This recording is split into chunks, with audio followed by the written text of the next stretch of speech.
One, two. InfoWars. And we all live. It's your boy Dabrand.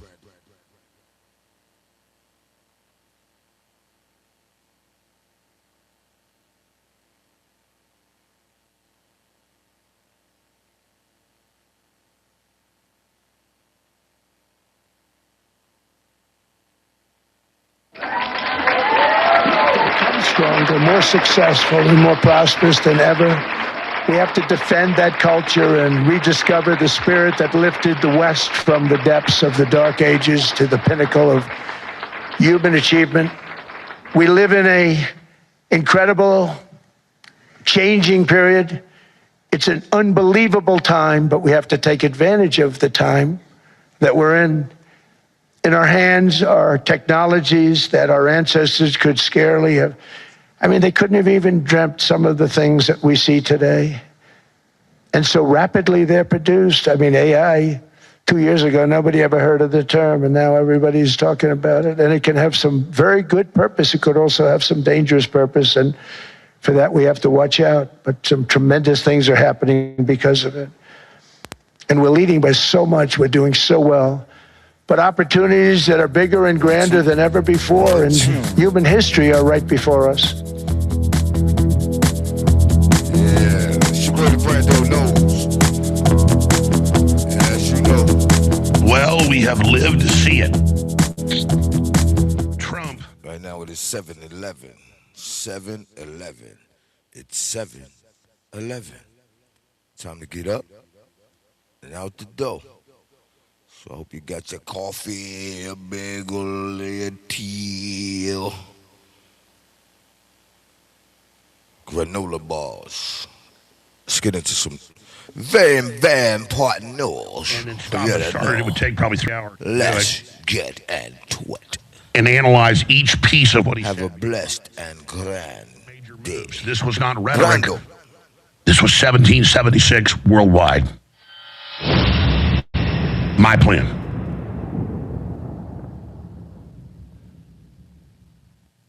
I'm not taking credit just to take credit. It's true. Oh, boy, when I got that plan delivered to Trump, right before he got inaugurated, and pointed out it was already his plan, with a lot of finer points to it, about how we could take control of the whole globalist system and then use that to dismantle the globalist system and then rally the whole planet behind defeating what's left of the globalist and the different facets to it, and a new golden age, a new golden era of Renaissance. I called it a golden Renaissance. They call it the golden age. And it made perfect sense to reboot America, bring it back better than ever. And they got so pissed. You know, you've heard me talk a lot about 1776 worldwide for really 15 years, started developing the plan. And I put it in my documentaries and books and things. But I codified it into a 20-something page memo to Trump, and then had it looked over by a major law firm and group that interfaced it with some of the advisors in the White House. And I can tell you they really liked the plan. And the reason I raised that is, remember the headlines, oh, the chief of staff's job is keeping Alex Jones away from Trump. And it was because of that plan. And you are literally seeing it right now, which is the only way out of this. You can't just fight the globalists. You have to dismantle them. You have to sell something to counter it. And he just eviscerated them today, and so did all of his cabinet, to their faces. And they threw a big fit. You can see the video of the unelected globalists of the EU just shaking their heads, eyes wide open. Gavin Newsom shaking his head. I mean, because their whole system is being dismantled right now. We have the incredible clips and more straight ahead. This is history happening. Stay with us. I'm your host, Alex Jones. Share the live feeds now. You're the Paul Revere's. All right, let me oversimplify this, but this is exactly what was done. It's in all the mainline PhD level history books written by Carol Quigley and Zbigniew Brzezinski and Henry Kissinger and David Rockefeller. And it's taught at Harvard, and it's well known that at the end of World War II, the United States merged with what was left of the British Empire. And then the whole globalist project was set up to slowly take our power away and transfer it to these multinational corporations. Well, Trump came in the last 9 years and did a big shot at it 4 years ago and kind of slowed them down. Now, the actions he's made have totally overturned their globalist order, has defanged the World Trade Organization, has defanged the UN, has supercharged populist movements all over the world that were already building in the fourth turning. It's the right time in history. Trump's the right man. None of it's a cakewalk. None of it's perfect. But he basically pulled out of the UN 2 weeks ago. 66 agencies were basically already pulled out of the World Trade Organization. They all admit, oh my God, our world government's not working. You're supposed to follow international law. Well, international law is the corporate ESG system of BlackRock and the UN. So this is just an incredible time to be alive. Trump annihilated them today to their faces in an hour and a half. And it was amazing. And when you understand that in action, everything he said has a whole plan behind it and is actually being executed, it's incredible. The places we have weakness is in our own American institutions like the DOJ and the FBI, who are so political and so leftist that Trump's giving orders and nothing's happening. But everywhere where he has executive power, like DHS and ICE and the military and tariffs and regulations and cutting the funding to the globalists, he is A+ baby. And they are going to try to kill him. You can bet that. Now, folks saw his plane turn back after it had flown out of D.C. for about 30 minutes over the Atlantic Ocean and came back. And they said it was an electrical problem.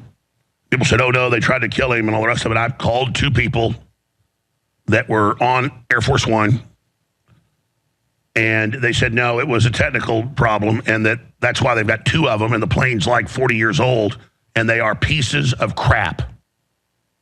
And our system is so corrupt that they've been trying to get a new plane for like 14 years, and Boeing cannot deliver them. That's why the Qataris are like, here, have this one. That's basically the same. And it's because the corruption in the bureaucracy. You see that everywhere. So Trump had to come back and on a smaller plane and go over there. But no, that was not what this is. I talked to people that were on the plane. I'll stop right there. Who are at Davos right now. But that's a whole other story that in over a decade, these planes were ordered by Obama, 2 new Air Force Ones. They've now triple cost overruns, and they just can't put them together. That is the bureaucracy. That is the breakdown of society. That's a side issue.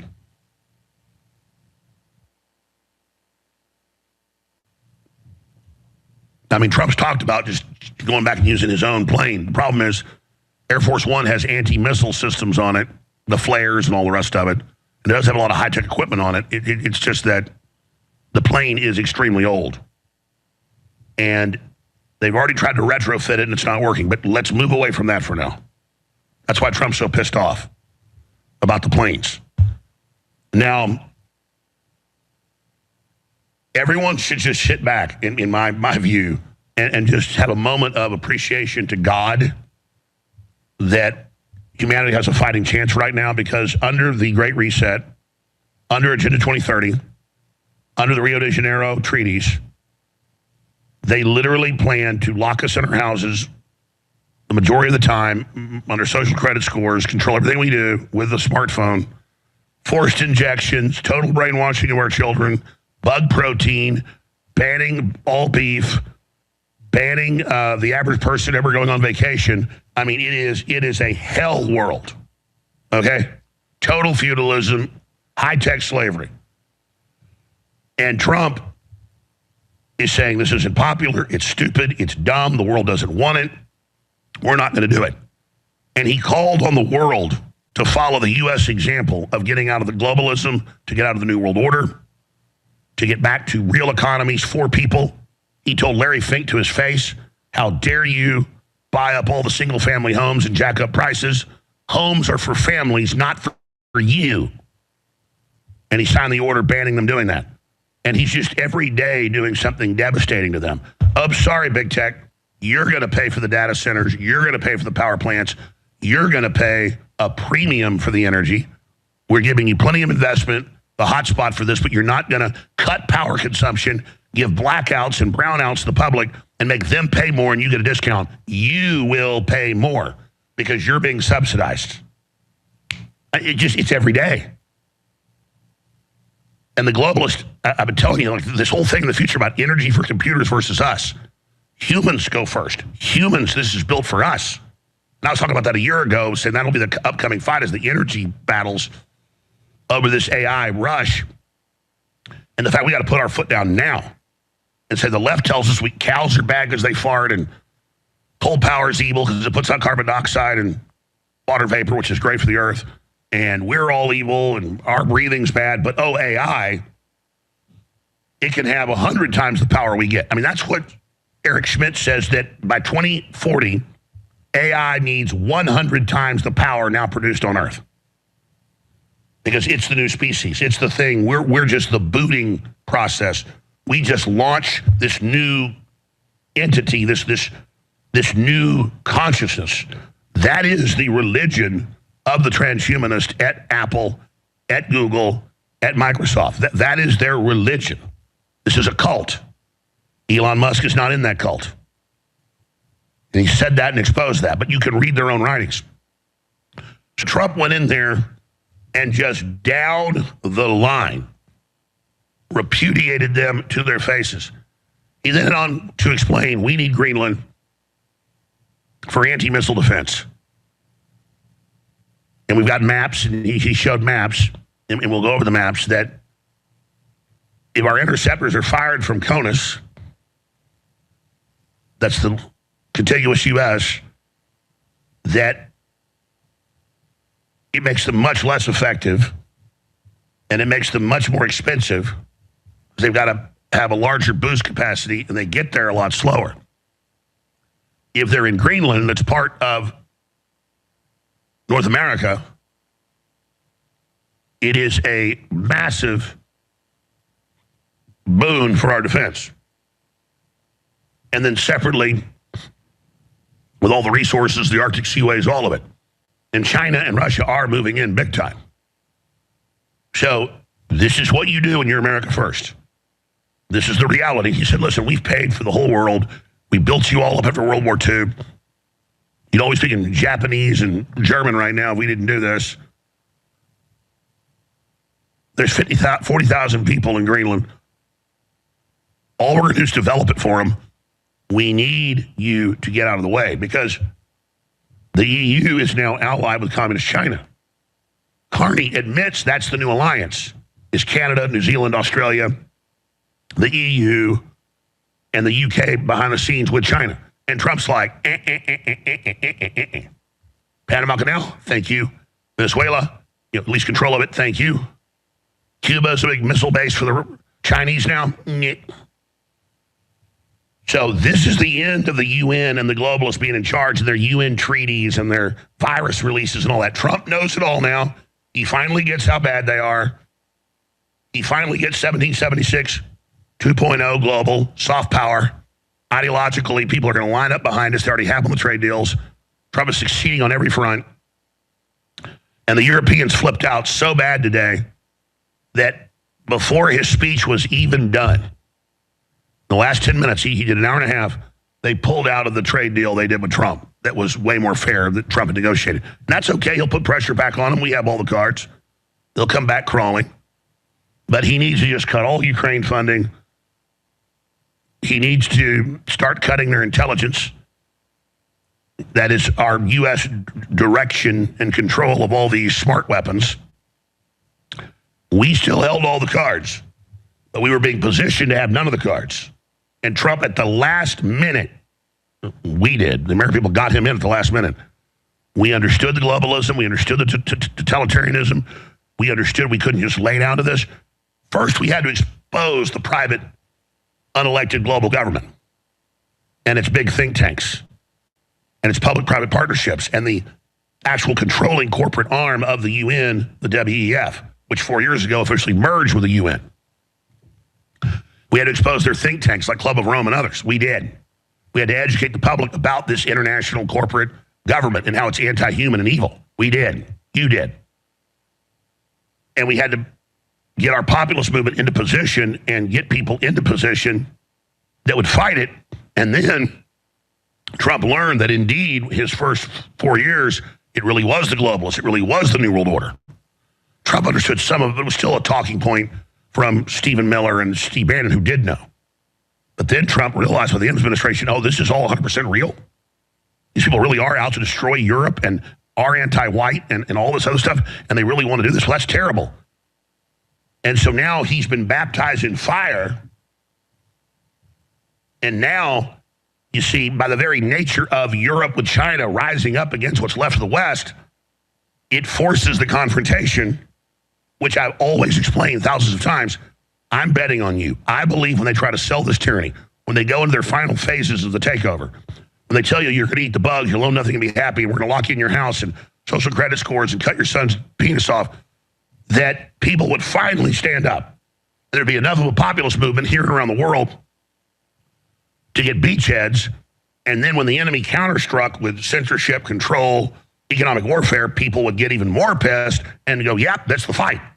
We've done it. We've spotlighted them. We've exposed them. We've analyzed them. Now we've forced them into open confrontation. You done, bitch. You done now. I'm so satisfied right now. I'm not prideful in the work we've done together. It's not like I'm feeling powerful. No, I'm feeling thank you, God. Like I fell off a boat 10 miles from land in the middle of the night, but I see the lights, and I'm swimming, and I'm so tired I forget how long I've been swimming. And then I hit the beach, and I just roll over there in the beach and just look at the stars. I mean, that's what this feels like. This is like getting to land. Just, It doesn't mean the fight's over, but this leg of it, we are kicking ass and taking names. And thank you, Jesus. All glory goes to God. And so our enemies want to sow dissension. They want us infighting. They want us to be pessimistic about everything and just be doom and gloom. No, we look at the bad stuff happening in our liberty movement and populist movements, and we spotlight that and get things corrected. But in general, we ought to be literally on our knees an hour a day, just on our face, thanking God. I know this morning, I didn't have time. I was getting ready when all this came in. And I was already up here at the office, and I went and closed my office door, and I got literally on my face for about 20 minutes. Because that just, you do that, and you just, get your brain focused on God and just saying thank you.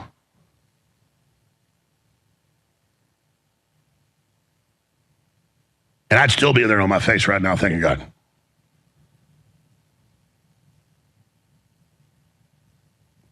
I mean, this is unbelievable. And yeah, they're coming after all of us, and yeah, they're dangerous, and yeah, we want to crush them quicker. Believe me, and nobody wants to take them down as much as I do. But this is a whole new ball game now, and I called it because it's just I study so much history. No one's going to want this evil plan. Even a lot of the top globalists will realize they're never going to get away with it. And then as they get weaker and exposed, the elements that are left will be the most radical ones, so they're going to counterstrike and try to bully people. And see, they always miscalculated, thinking that they bullied the West into submission when really they had we've been asleep. I mean, there was some bullying. That was part of it, but maybe 20%. No, people were lazy and asleep, or didn't really see it as their job, or it just sounded too outlandish.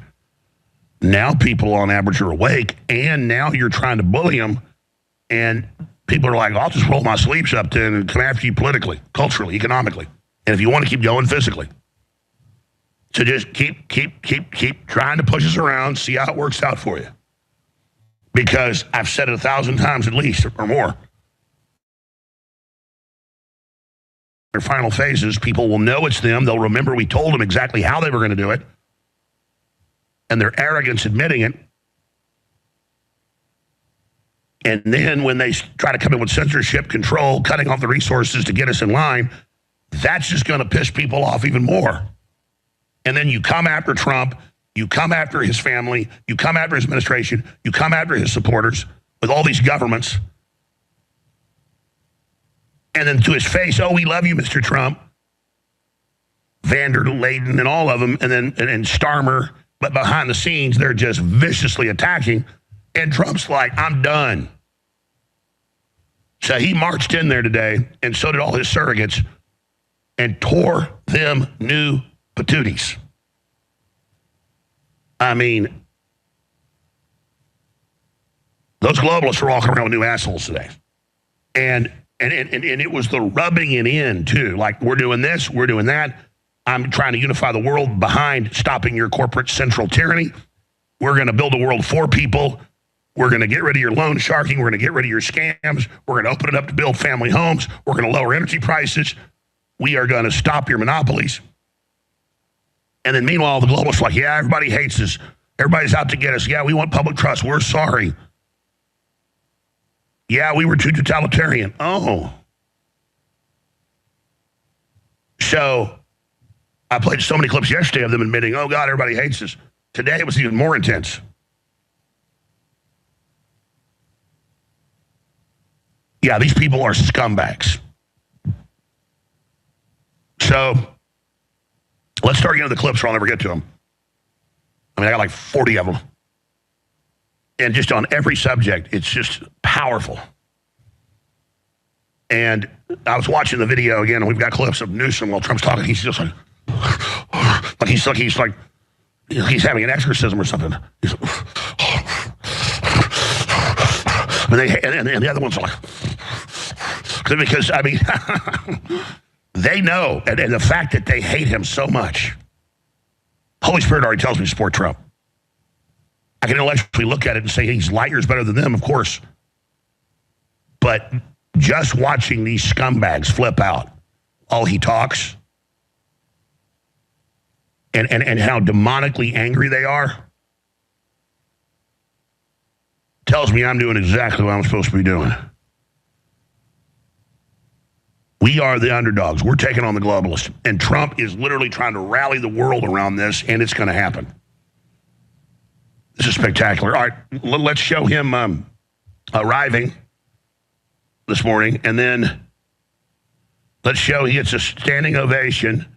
Then he goes up and speaks to him, and then he starts dropping truth bombs on him. Let's go to these clips.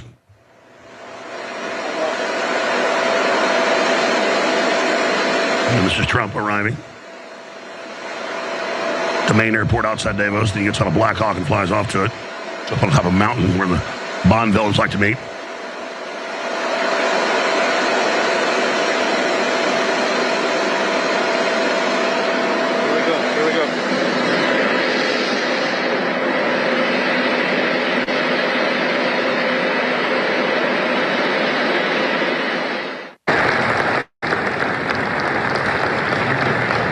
Standing ovation for Trump. Remember what Newsom said? He goes, I want to warn the Europeans. You better get ready. He's going to come after you. Don't treat him nice. And that was the last time Newsom looked completely freaked out. Because Newsom knows all his fraud in California is coming out. And these discussions would be incomplete without the President of the United States, the most important leader in the world. We appreciate him here. So let me introduce and welcome back to Davos the President of the United States, Donald J. Trump.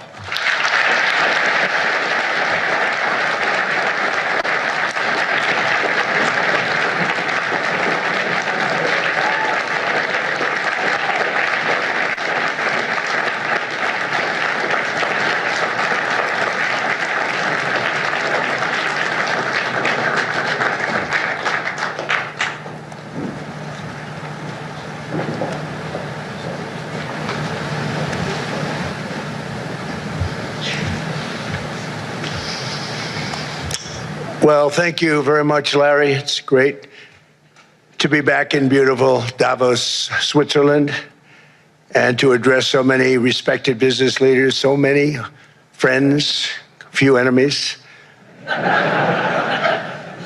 all of the distinguished guests. It's a who's who, I will say that. It came from our very special culture. This is the precious inheritance that America and Europe have in common. We share it. We share it, but we have to keep it strong. We have to become stronger, more successful, and more prosperous than ever. We have to defend that culture and rediscover the spirit that lifted the West from the depths of the Dark Ages to the pinnacle of human achievement. We live in an incredible, changing period. It's an unbelievable time, but we have to take advantage of the time that we're in. In our hands are technologies that our ancestors could scarcely have. I mean, they couldn't have even dreamt some of the things that we see today.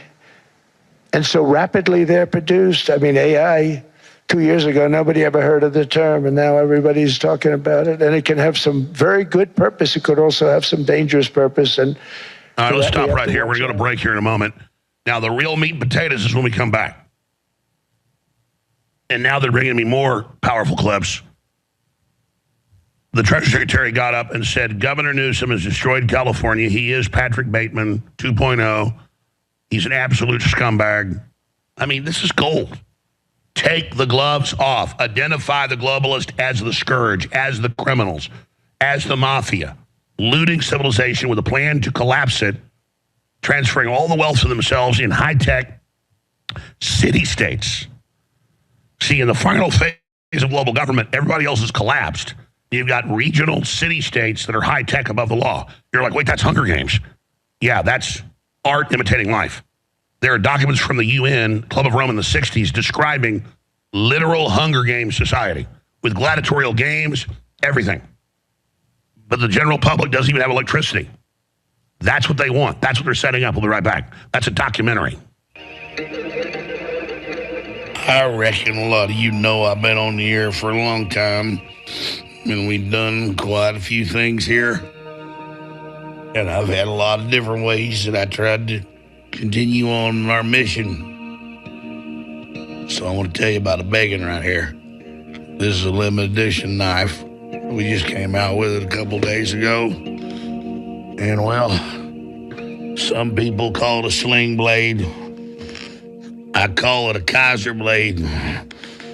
But you need something to take care of yourself or your family and protect you. I think this will do it. It's an important remake, updated World War II trench knife, double-edged, stainless steel, razor sharp. Life is fiery with its beauty. It's got a nice little pin-up girl there, right there on it. So I reckon this is just about as good as you're going to get. Is some fried taters and biscuits and mustard. So if you want to get one of these before they sell out with the murdered out brass knuckles and skull crusher, then I reckon you better get on over to thealexjonesstore.com while the getting's good. And I appreciate you keeping us on the air in our mission. I call it a Kaiser blade. And it's a limited edition right now. Limited edition, almost sold out. But all I know is the globalists shouldn't have done what they did to that boy, what Epstein did.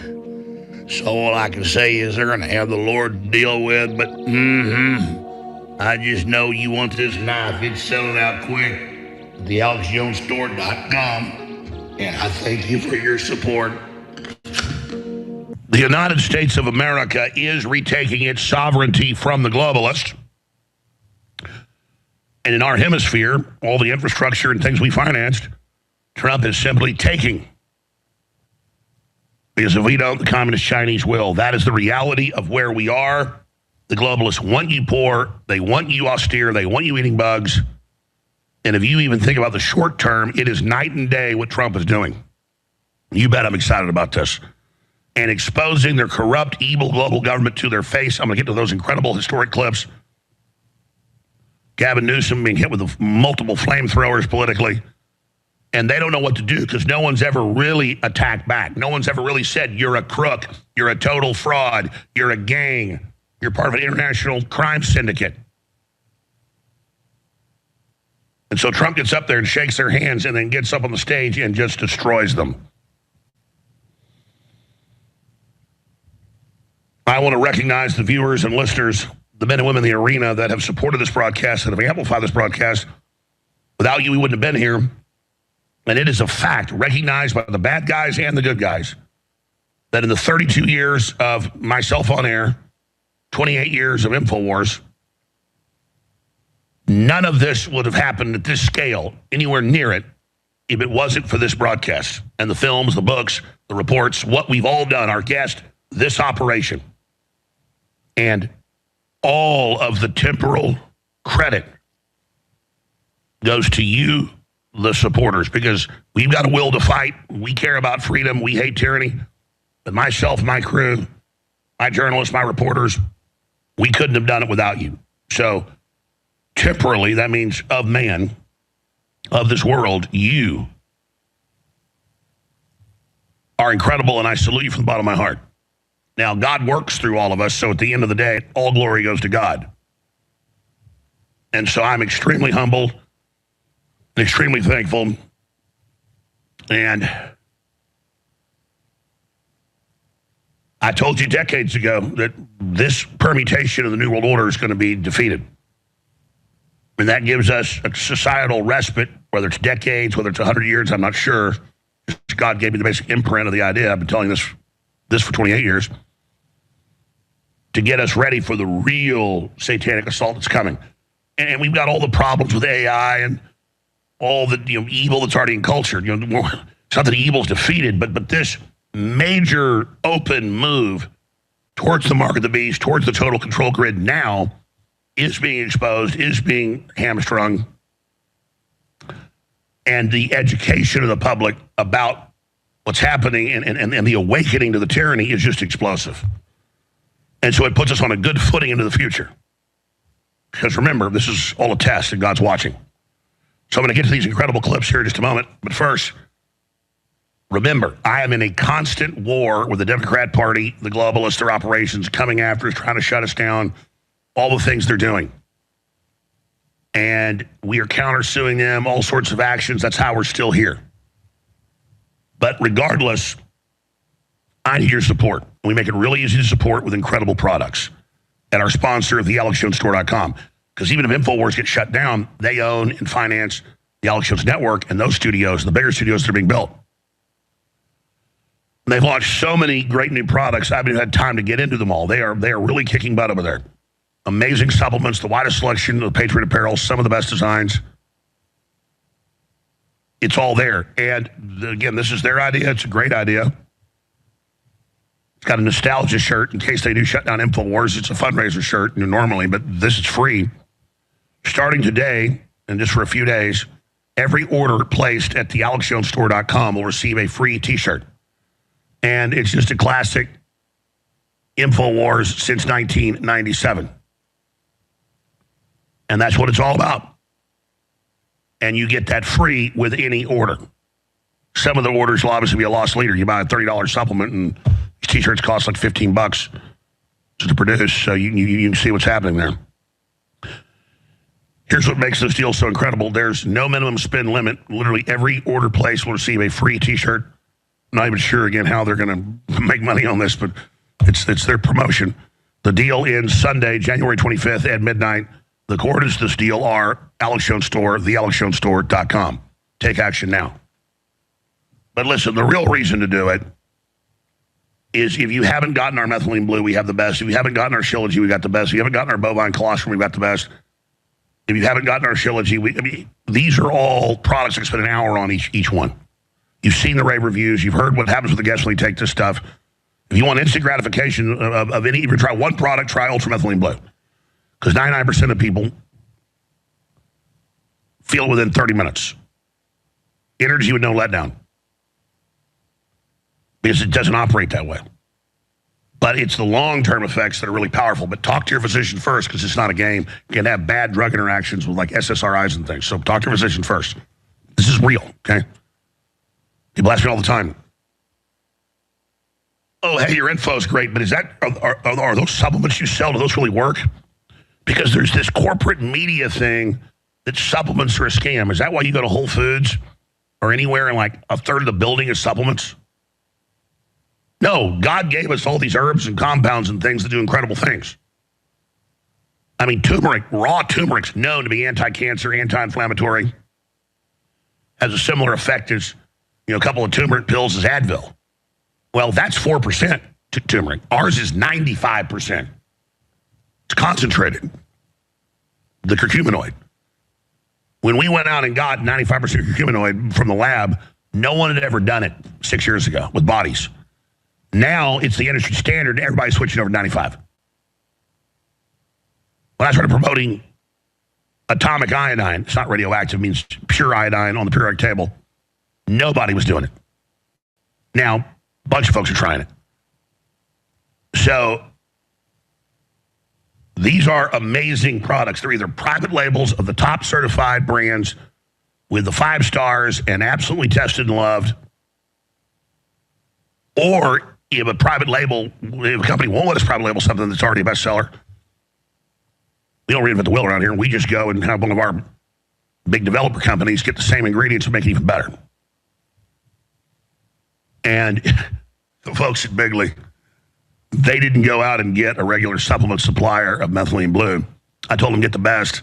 They went and got a medical lab in Florida that sells it internationally and nationally for cardiovascular tests, because it's better than radioactive iodine they can put in your veins to do a scan and see what's leaking or what's happening before you have heart surgery or brain surgery. Well, more and more they use methylene blue because it's not toxic. In fact, it's good for you, and it works as good as the radioactive iodine. And they're like, well, we've never really sold this as a supplement, but yeah, we know you've got a big show. Yeah, sure. You can private label it. Ours is medical grade. I mean, that's why it's so much stronger than everybody else's. It's not just the quote standard pharmaceutical grade. It is the best. You need to get it. You need to experience it. It is incredible, and it funds its operation. It literally powers 1776 worldwide. In Gladiator, he says, are you not entertained, when he chops up 4 guys in about 30 seconds? I'm saying, are you not empowered? Have you not been steered right? Have I not consistently had about a 98% accuracy rate? That's all I want to do. Well, my products are just like our information. You're seeing 1776 worldwide right now. And we're the epicenter, and I've got more fights and more analysis and more things to get done. But I can only stay on air with your help, and I need your help now. Take action, thealexstore.com. Until Sunday, get your free T-shirt. All right, with any order. Well, let me just stop, because I've got like 40 clips. I need to start going here. Which clip are we up to here?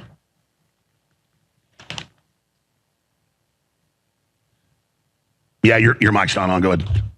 Yeah, let's go to 19. Trump, WF Europe will destroy itself, which is totally true. Migration has destroyed many parts of the world.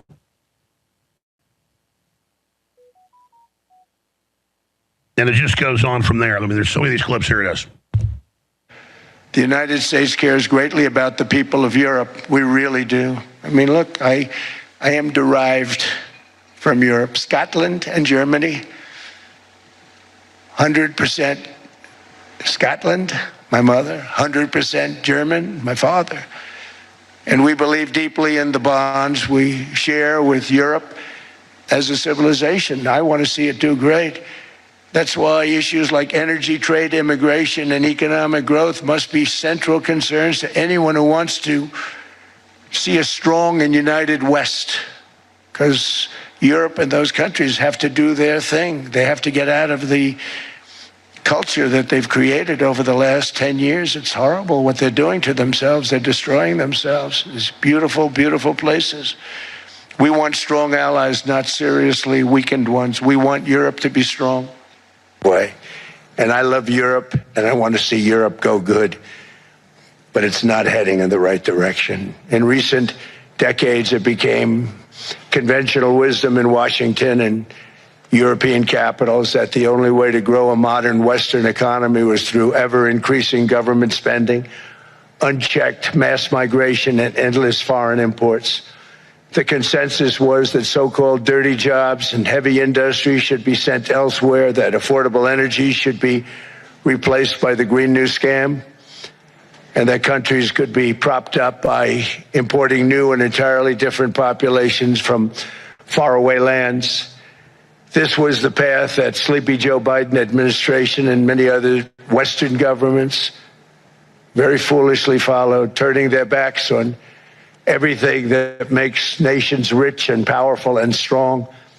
And there's so much potential in so many nations. The result was record budget and trade deficits and a growing sovereign deficit driven by the largest wave of mass migration in human history. We've never seen anything like it. Quite frankly, many parts of our world are being destroyed before our very eyes, and the leaders don't even understand what's happening. And the ones that do. Now, here is, and he says the ones that do are working for it and trying to destroy it. In fact, I'm just tempted to play the whole speech. I may just cancel the guest and do that. It's too powerful. Here he is looking at Larry Fink, BlackRock, Vanguard, State Street. It's all one conglomerate. 88% control of the money and assets in the world. Buying up the family homes and just sitting on them to drive up prices to make it unaffordable as part of their behavioral control, their Great Reset. Here's Trump, who just signed an order banning these institutions buying single-family homes, literally throwing the gauntlet down in their face, saying, homes are for families. We don't want a nation of renters. We want owners. Here it is. Home ownership has always been a symbol of health and vigor of American society, but that goal fell out of reach for millions and millions of people in the Biden era because interest rates went up so high.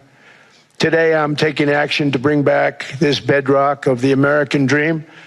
In recent years, Wall Street giants and institutional investment firms, many of you are here, many of you are good friends of mine, many of you are supporters. Sorry to do this, Joe, I'm so sorry.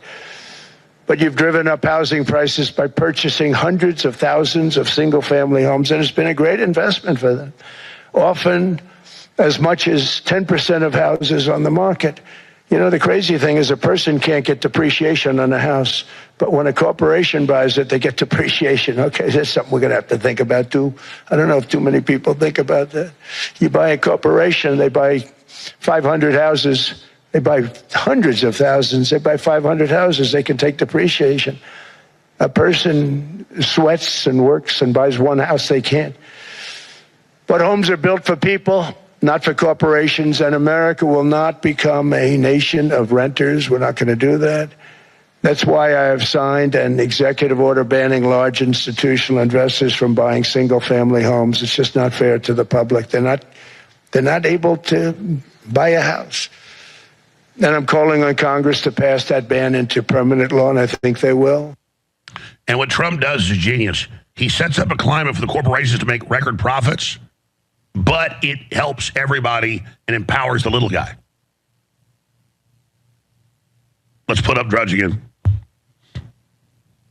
Oh, Trump approval 35. There's a lot of skewing now. He did drop some in reality because people want instant gratification, but these latest polls we're analyzing them look like they're a little bit cooked.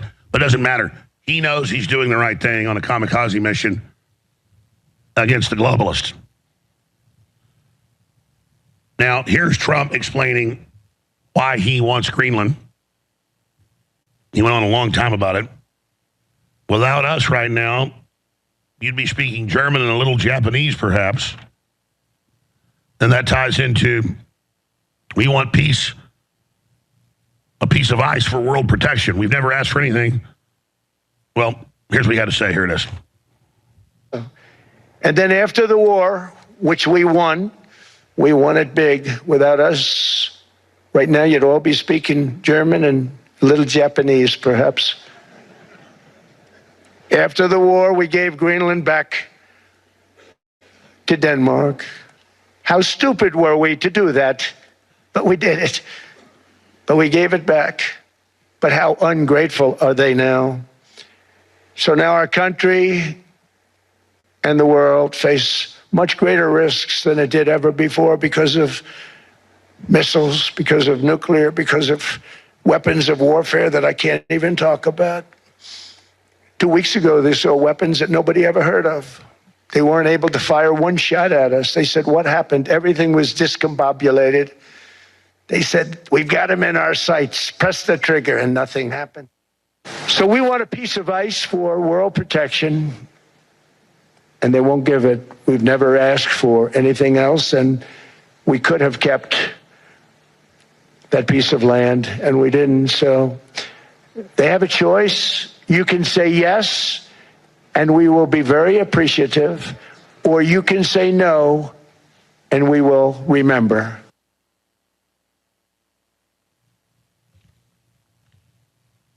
Yeah, Trump is doing so much to break up the meatpacking monopolies. That's where all the cost, basically, in meat is. The producers are getting almost nothing.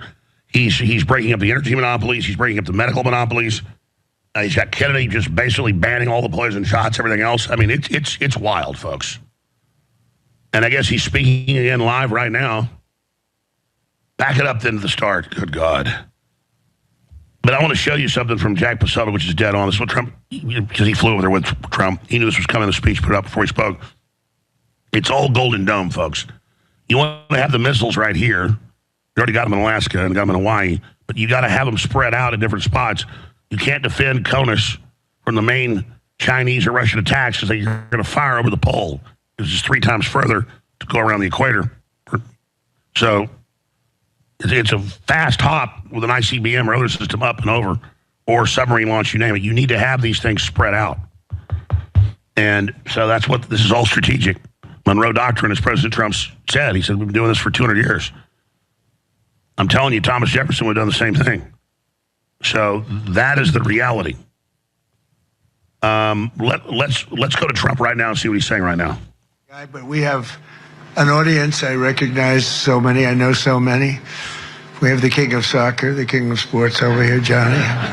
When you have Johnny, and I heard you, I just got a report on the sales of tickets. It's there's never been anything like it, so that's good. You're going to break every record. So thank you for choosing us. We appreciate that. He's another spectacular person. And so many people in the audience, and I have this beautiful speech, page after page, and I just said, I just made a speech, and they were all here. They heard it one way or the other. And I said, the last thing we want to do is waste our time and hear it again. But I do want to say the people in this room are amazing. Most of you were in the other room also. And the United States is doing really well, doing like nobody thought was actually possible, certainly not this soon. It's 1 year. It's exactly he does all this cheerleading as they've been trying to crash the stock market. 5%, that's a long time. But it went very, very fast. We've had tremendous luck. I think it's been reported by even people that aren't lovers of Donald Trump that it's been maybe the best first year for any president. I think in terms of what we've accomplished. And that's why he's frustrated, because the public wants instant gratification, doesn't get it. Including ending 8 wars. I have 1 to go. How about energy prices down 45%?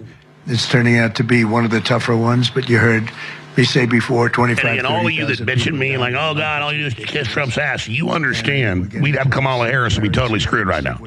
I mean, you understand, you better believe I want him to succeed. You better, too. If you got any self-preservation instincts in your ass. It was out of control, but I think we're going to get it resolved, and I'm doing it to save 30,000 people a month, if you can imagine. Your kid, I mean, take your son leaves home, waves to you, proud of him, you look so beautiful, and then 2 weeks later he had his head blown off fighting Ukraine or fighting Russia. It's both of them. The total are averaging 30,000, actually 30,000 young people, generally soldiers, a little bit in towns, but for the most part it's soldiers. Every single month they're dying. So I think we're going to do well there.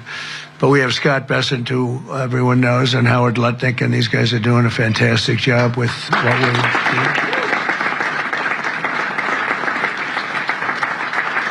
They were both recommended by many of the people in this room. I said, what do you think of Scott? Oh, he's fantastic. What do you think of Howard? Very different types. I would say these are 2 exact opposites. And I like that. I like that. They are the exact opposite. You know, I never thought All of right, it folks, that way. coming up, we got Ezra Levant with huge new exclusive confrontations on the ground in Davos. We got a first look yesterday at some of those, and he's got new ones as well. You get a first look at. We're working on Posobiec. He's going to be on today or tomorrow. He's on the ground with the president. And Roger Stone popping in later. And a lot more here today. Got a special guest host in the fourth hour. But I haven't gotten to the really juicy clips yet of Trump tearing into the globalists. We're going to get to those. And then, I mean, when I saw the headline this morning before I clicked on the video, I said, this can't be real. Because I'm proud of myself in things like this. It's fun. I love coining things that enter into the culture and the vernacular. And I am the person that first called Governor Newsom Patrick Bateman. He was running for governor. He'd been the mayor of San Francisco. I'd covered him some then and all the scams he ran there. But I remember when he was running, I said, who's he remind me of one time live on I go, who's the American Psycho? And the producer goes, Patrick Bateman. And I went, it's Patrick Bateman 2.0. And now everybody calls him Patrick Bateman 2.0. So I get satisfied about victories against the globalist. But I do get a pride thing, which I know you're not supposed to do, but I'm actually proud that he is known as, because, new scum, that's not good enough. You know what I mean? No, he looks like more psychotic than Christian Bale in that movie. I mean, he just rips it. I mean, my skin crawls. Oh, God, Ilhan Omar, my skin crawls. Hillary Clinton, my skin crawls. Obama can hide the demonic energy. He's got that fake, hey, but no, not Hillary, not Omar, not Newsom. Man, I mean, my cells just literally go enemy, enemy, enemy, enemy. And man, that Joker face, and then everything he does, he's so damn evil. God, he's bad, and he wants to be president so bad. And I watched him. I got video when Trump was speaking. He does that happy wiggle when he's talking about land he's going to steal or something bad he's going to do. He was not doing the happy dance. He was doing the crap the bed dance. And last night in Davos, he's like, you better watch out when he gets here. Europeans better watch out. He's dangerous. He looks so scared. Because he knows, man, he's committed so much crime. Oh, him and his buddies burned down the Palisades 100%. And he is a damn monster. I mean, that's the devil, folks. I mean, I don't know how, if you don't, people ask, how do you know you have the Holy Spirit?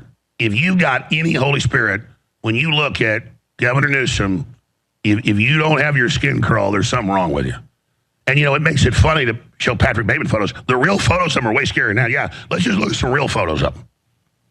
I mean, see, that's a real photo of him right there. That's what he looks like. I mean, that's a devil right there. 100%. And all right, hour number 2 coming up. I got clips of that. I got Trump roasting him, Bassett doing it. And you can't get enough of this because we need to. Notice News has been like, let's be friends, let's be nice, lower your defenses, knock, knock, knock, let the vampire in. No, we ain't letting you in. You're bad, and we know it. We'll be right back with hour number 2. Remember, you're the Paul Revere. Share those live feeds now. RFK Jr. shocked many when he sat down for a meal with Fox's Sean Hannity. The pair dined at fast food chain Steak and Shake, eating burgers and fries in a bid to highlight the chain's switch to frying their food in beef tallow, which is a healthier alternative to traditionally used seed oils. I am so excited. After over a year, we have the highest quality private labeled beef tallow out there. You've heard RFK Jr. rave about it, the health effects, how good it is. This sucker is boom heavy. This is high quality. It is very competitively priced, and it funds this whole operation. It is optimal human beef tallow, grass-fed from thealexjonesstore.com. It is night and day compared to all these other fats and all these trans fats and all of the seed oils that are so toxic, especially when you heat them. Not this. It is so good. It is now available, discounted at thealexjonesstore.com. They looked at sleep deprivation with creatine supplementation. And so they randomized people to either drink a placebo drink or drink 20 grams of creatine through the night. And they kept them awake all night, and they had them do brain puzzle quizzes. And when the subjects were getting the 20 grams of creatine, they did way better on the brain puzzles, but they also complained about being tired a lot less. And so the conclusion is creatine is somehow acutely preventing your brain from suffering during sleep deprivation. And the rationale there is, mitochondria are the powerhouse of the cell, or the power plant that's producing the energy. Creatine is like the power grid, and it distributes that energy throughout the cell. And so if the purpose of sleep is to restore the energy that you used up, but then you intervene by putting creatine in there, now you can keep that energy going, and you can go more hours before you need to get rest and restore that energy because you've increased your capacity to distribute it. That makes sense. Used to be, people only thought of creatine as being a muscle thing. To help you recover. But then over the last year or two, I started talking about cognitive function. There is some literature on traumatic brain injury where 20 grams of creatine for 6 months doubles the rate of healing. Whoa. That's incredible. But it's, just creatine, I called it more than a performance enhancer because if you just look at where it's distributed in the body, almost every cell and every tissue has the creatine system. And if you look at the literature, they'll say, well, it's more important in certain cells, like it's really important in your muscles because your muscles have this very polarized, sometimes they're at rest, sometimes their energy demand is going through the roof. And it's really important in like long cells. So for example, your retina is part of your central nervous system, and it's this really long cell that's coming from the brain into the eye, and creatine helps move energy back and forth. But if you just look at where, instead of where is it most important, you just like, where is it? It's like almost every cell in your body has creatine, and it's helping distribute the energy that the mitochondria make throughout your whole body, and that includes pumping stomach acid, it includes sperm swimming up the vaginal canal. And so if you just look at where it is, you would think that creatine would help a lot more than muscles. And I think creatine is really important because it's not in the mitochondria so much as it carries forth the mitochondrial energy of the rest of the cell, but that also feeds back in the repair functions for the mitochondria. And so I think optimizing your creatine status is super important. And I think that everyone who's not eating 1 or 2 pounds of meat per day should probably be taking creatine. Well, you wanted somebody to take down the globalists. Trump's doing it. Now he hadn't secured the DOJ. That's a bunch of crooked lawyers. They couldn't fly straight if they wanted to. But Trump has bypassed them on a lot of fronts. And I'd be a liar if I didn't tell you we're blessed. And you prayed for somebody to stand up for you. Then you got it. They're going to try to kill him again. I want to play a few more minutes of him at this reception. He's live right now. And then I'm going to come back, finish up with some of the more powerful clips that are so historic, and Newsom getting roasted. And then I'm going to shift gears into the domestic news. The Islamics calling for open mass murder of Republicans. The left doing it everywhere. No one's getting in trouble. It's completely illegal because of the damn Justice Department. And you know what? There's ways to have states and counties indict. Problem is almost every major city and most mid-sized towns are Soros run. See, yeah, we're waking up. Yeah, we're getting a lot of traction, but they're so dug in, folks. But at least we're awake and getting traction. So we're winning hearts and minds. In that department, we're running circles around them, but they're just dug into everything. So and people are like, well, God, well, that's negative then. Well, yeah, but at least we got a fighting chance. At least more people are awake every day. At least our president's pulling out all these globalist operations and cutting their funding off and in their face telling them they're destroying their countries by design. They're a bunch of crooks. And then they throw a big fit and pull out of the trade deal. He'll just now pressure them back into it. Don't you love that response? He hadn't even finished speaking and they pulled out of it. Because they're all sitting right there, the unelected EU Commission. They can just sit and, hey, we're pulling out right there on the spot. Dictators. while they shake their finger at us and tell us how to calculate the cabbage. You know what? I'm not going to get to the Trump thing. We're going to go to break in a minute anyways. I'm going to come back and just get to the clips. Because now, folks, in Ohio, Maine, Texas, Illinois, Oregon, Washington, New Mexico, all the scams the Somalis ran, we're now learning are being run by other groups because it's the Democrats on top of it. And they now caught a bag lady. I don't mean a bag lady like a bag lady homosexual, a bag woman, a bag man in Ohio, and then they caught a bunch of her accessories paying off judges to give asylum to illegals. And just like I told you years ago, they got to give part of their paycheck to the law firm and then to the group. And then they've got to go sign up for all this fraud, and then they don't even get the money. Now, the Somalis have negotiated because they're a tribe, a gang, a tribe within a tribe. You're Somali, that's the ruling tribe out of Mogadishu. They all fight with each other, like any warlord group. They cut a better deal where the Somalis actually get 30-40% of the money. The Hispanics and Eastern Europeans and everybody else, they get signed up with these things, don't get nothing, basically. Simply have to stay here. And then people say, how'd you know this decades ago? It came out locally, and I was told about it by the police, that La Raza, the Mecha, and the mayor's brother was this big lawyer. You've heard the story 100 times, it's been in the news. And he had like a dungeon under his house, and people didn't pay up the money, and he had them all signed up, getting a big percentage of it and running them as slaves. That's just how it's done everywhere, folks. We'll be right back.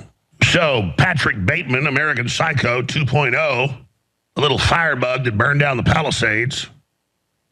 The nephew of Nancy Pelosi and the Democrat crime syndicate, Gavin Newsom, was over in Davos the last few days saying, oh, beware Trump, he's going to flamethrow you when you get here. Oh, he's so dangerous, look out. Well, he did. And the Treasury Secretary Bissett and Trump further flame-broiled him and even called him Patrick Bateman 2.0. I love it. So from my mouth to the president's ears, and then out of his mouth, and out of Bissett's mouth, because we all see it for what it is. And it's so important to just get in their faces. Then some other great moments where they're like, to Lutnick, well, we need globalism. China controls 97% of rare earth minerals. Lutnick had just given a speech about how do we ever let them do that. Our regulators wouldn't let U.S. companies even be involved in those as part of an unofficial deal with China to corner the market. They weren't supposed to expand militarily. That was supposed to be NATO as the world force with the U.S., and then they would get control of all basic development. China double-crossed that, hence the split 17 years ago. This is the whole breakup of the New World Order that I said back then had already begun. So she's lecturing him, and Lutnick had just given a speech. We have a speech explaining that, and then she goes, but you need them, they've got the minerals. And he's like, that's why we're doing this, lady. The whole point of everything we said is we're going to be independent. Plus, the U.S. already controlled all those trade routes and systems and let China have it. So now we're just going in and making deals with each country to extract it. And guess what? Almost all the countries are going with us, including all the stands in Central Asia, into Eastern Europe and Southern Europe. They've all, except one, signed deals with us to cut off the Belt and Road Initiative and go with our new railroad. That's going to ship all the rare earth minerals right onto our ships. Thank you. What do you think we're doing down in Argentina? Musk already moved in there 5 years ago for the rare earths. They thought it would take at least 8 years to get the mines operating. They're already operating, and it'll be at full capacity within 1 year. Takes 10 years on average. And these aren't mines with little slave kids, like BlackRock runs down in them in Congo. These are big, giant, huge excavators, the size of 30 school buses with high-paid engineers and workers. That's how we do it. Not 10-year-old black kids down in pits working themselves to death, literally. with UN mercenaries with machine guns up at the top. Trump's like, that ain't happening. That's done. That's how the Chinese run their operations, because they're so loving. And America's so bad. All right, let's go to the clips back to back. I think it's very, very ironic that Governor Newsom, who strikes me as Patrick Bateman meets Sparkle Beach Ken, may be the only Californian who knows less about economics than Kamala Harris. He's here this week with his billionaire sugar daddy, Alex Soros, and Davos is a perfect place for a man who, when everyone else was on lockdown, when he was having people arrested for going to church, he was having $1,000 a night meals at the French Laundry, and I'm sure the California people won't forget that.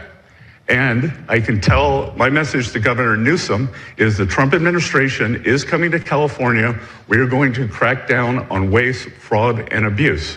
And I was told he was asked to give a speech on his signature policies, but he's not speaking, because what have his economic policies brought?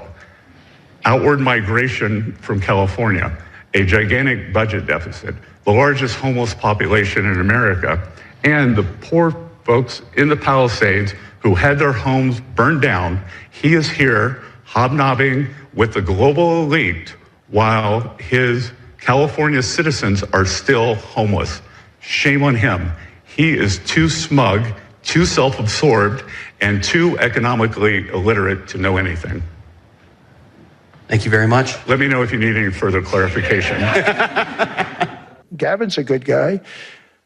And we're going to, if he needed it, I would do it in a heartbeat. I'd love to see. We did help them a lot in Los Angeles, a lot with the early in my term when they had some problems. But we would love to do it. I will say this, if I were a Democrat governor or whatever, I would call up Trump. I'd say, come on in, make us look good, because we're cutting crime down to nothing. And we're taking people out, career criminals who are only going to do bad things, and we're bringing them back to their countries. But where we've done it has been amazing, and we have a capacity to do it at much greater levels. Wake up. Where the hell has everybody been? Stop with this diplomacy of sort of niceties, and somehow we're all going to figure it out. Stop saying one thing privately and another publicly. Have some spine. Have some goddamn balls. Excuse my language. Governor Newsom, do you have a message for Europeans who are concerned about the messages from the White House? Look how insane he is. This week? Yeah, it's time to buck up. It's time to get serious. By the way, pause. And,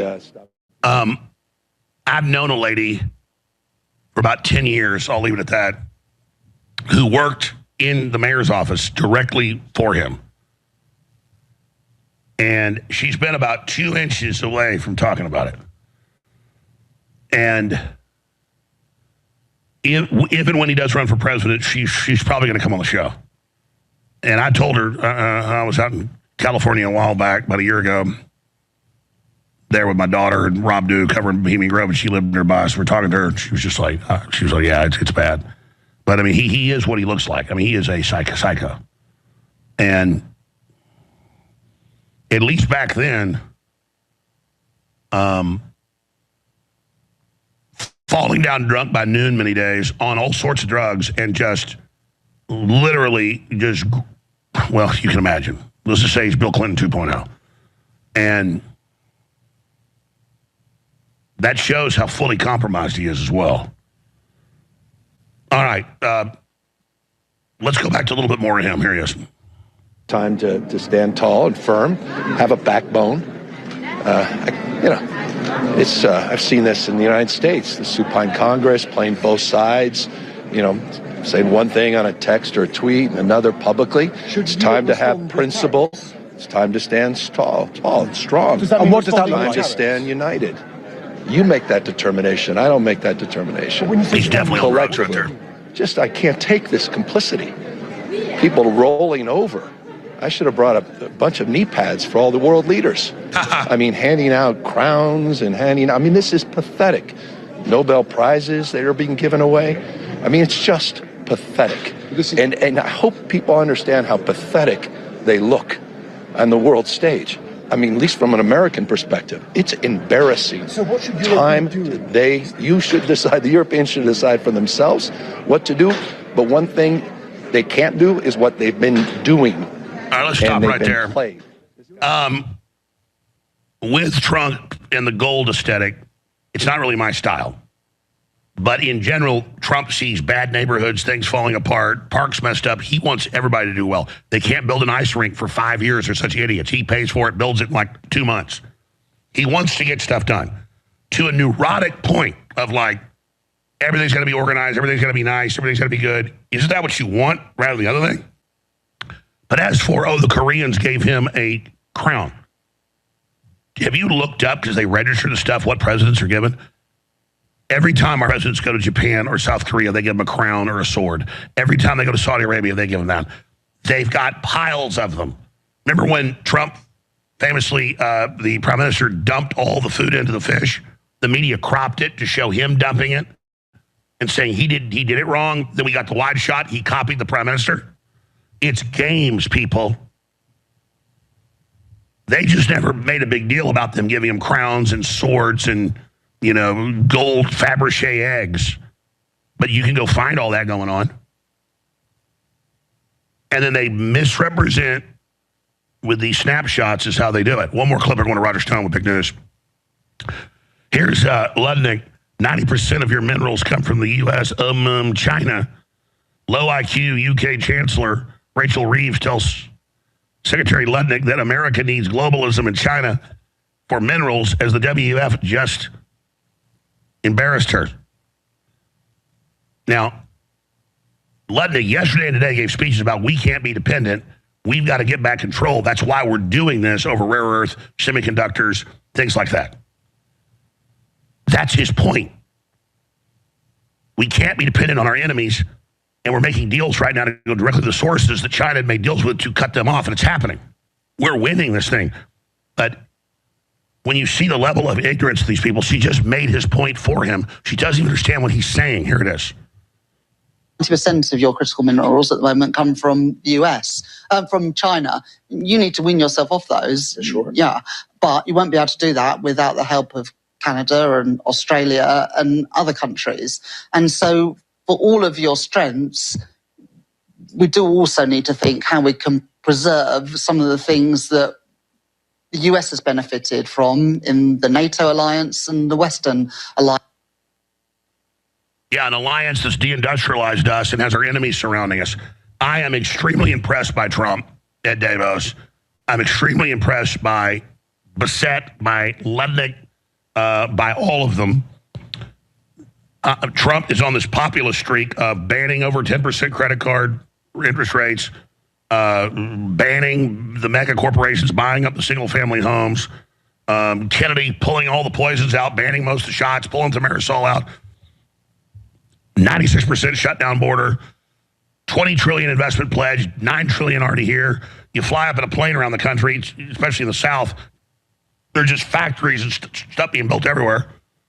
You fly into Austin, it's as far as the eye can see, it looks like mega city or something. But like Trump said, it'll take 6 months to a year for that to kick in. Already energy prices down 45%. Food prices going down. And I get inflation was so bad, it's not taken care of yet. But Roger Stone studies all the real polls. We get top pollsters on like Mark Mitchell, and he said there was some sliding the last few months, but are these new polls accurate?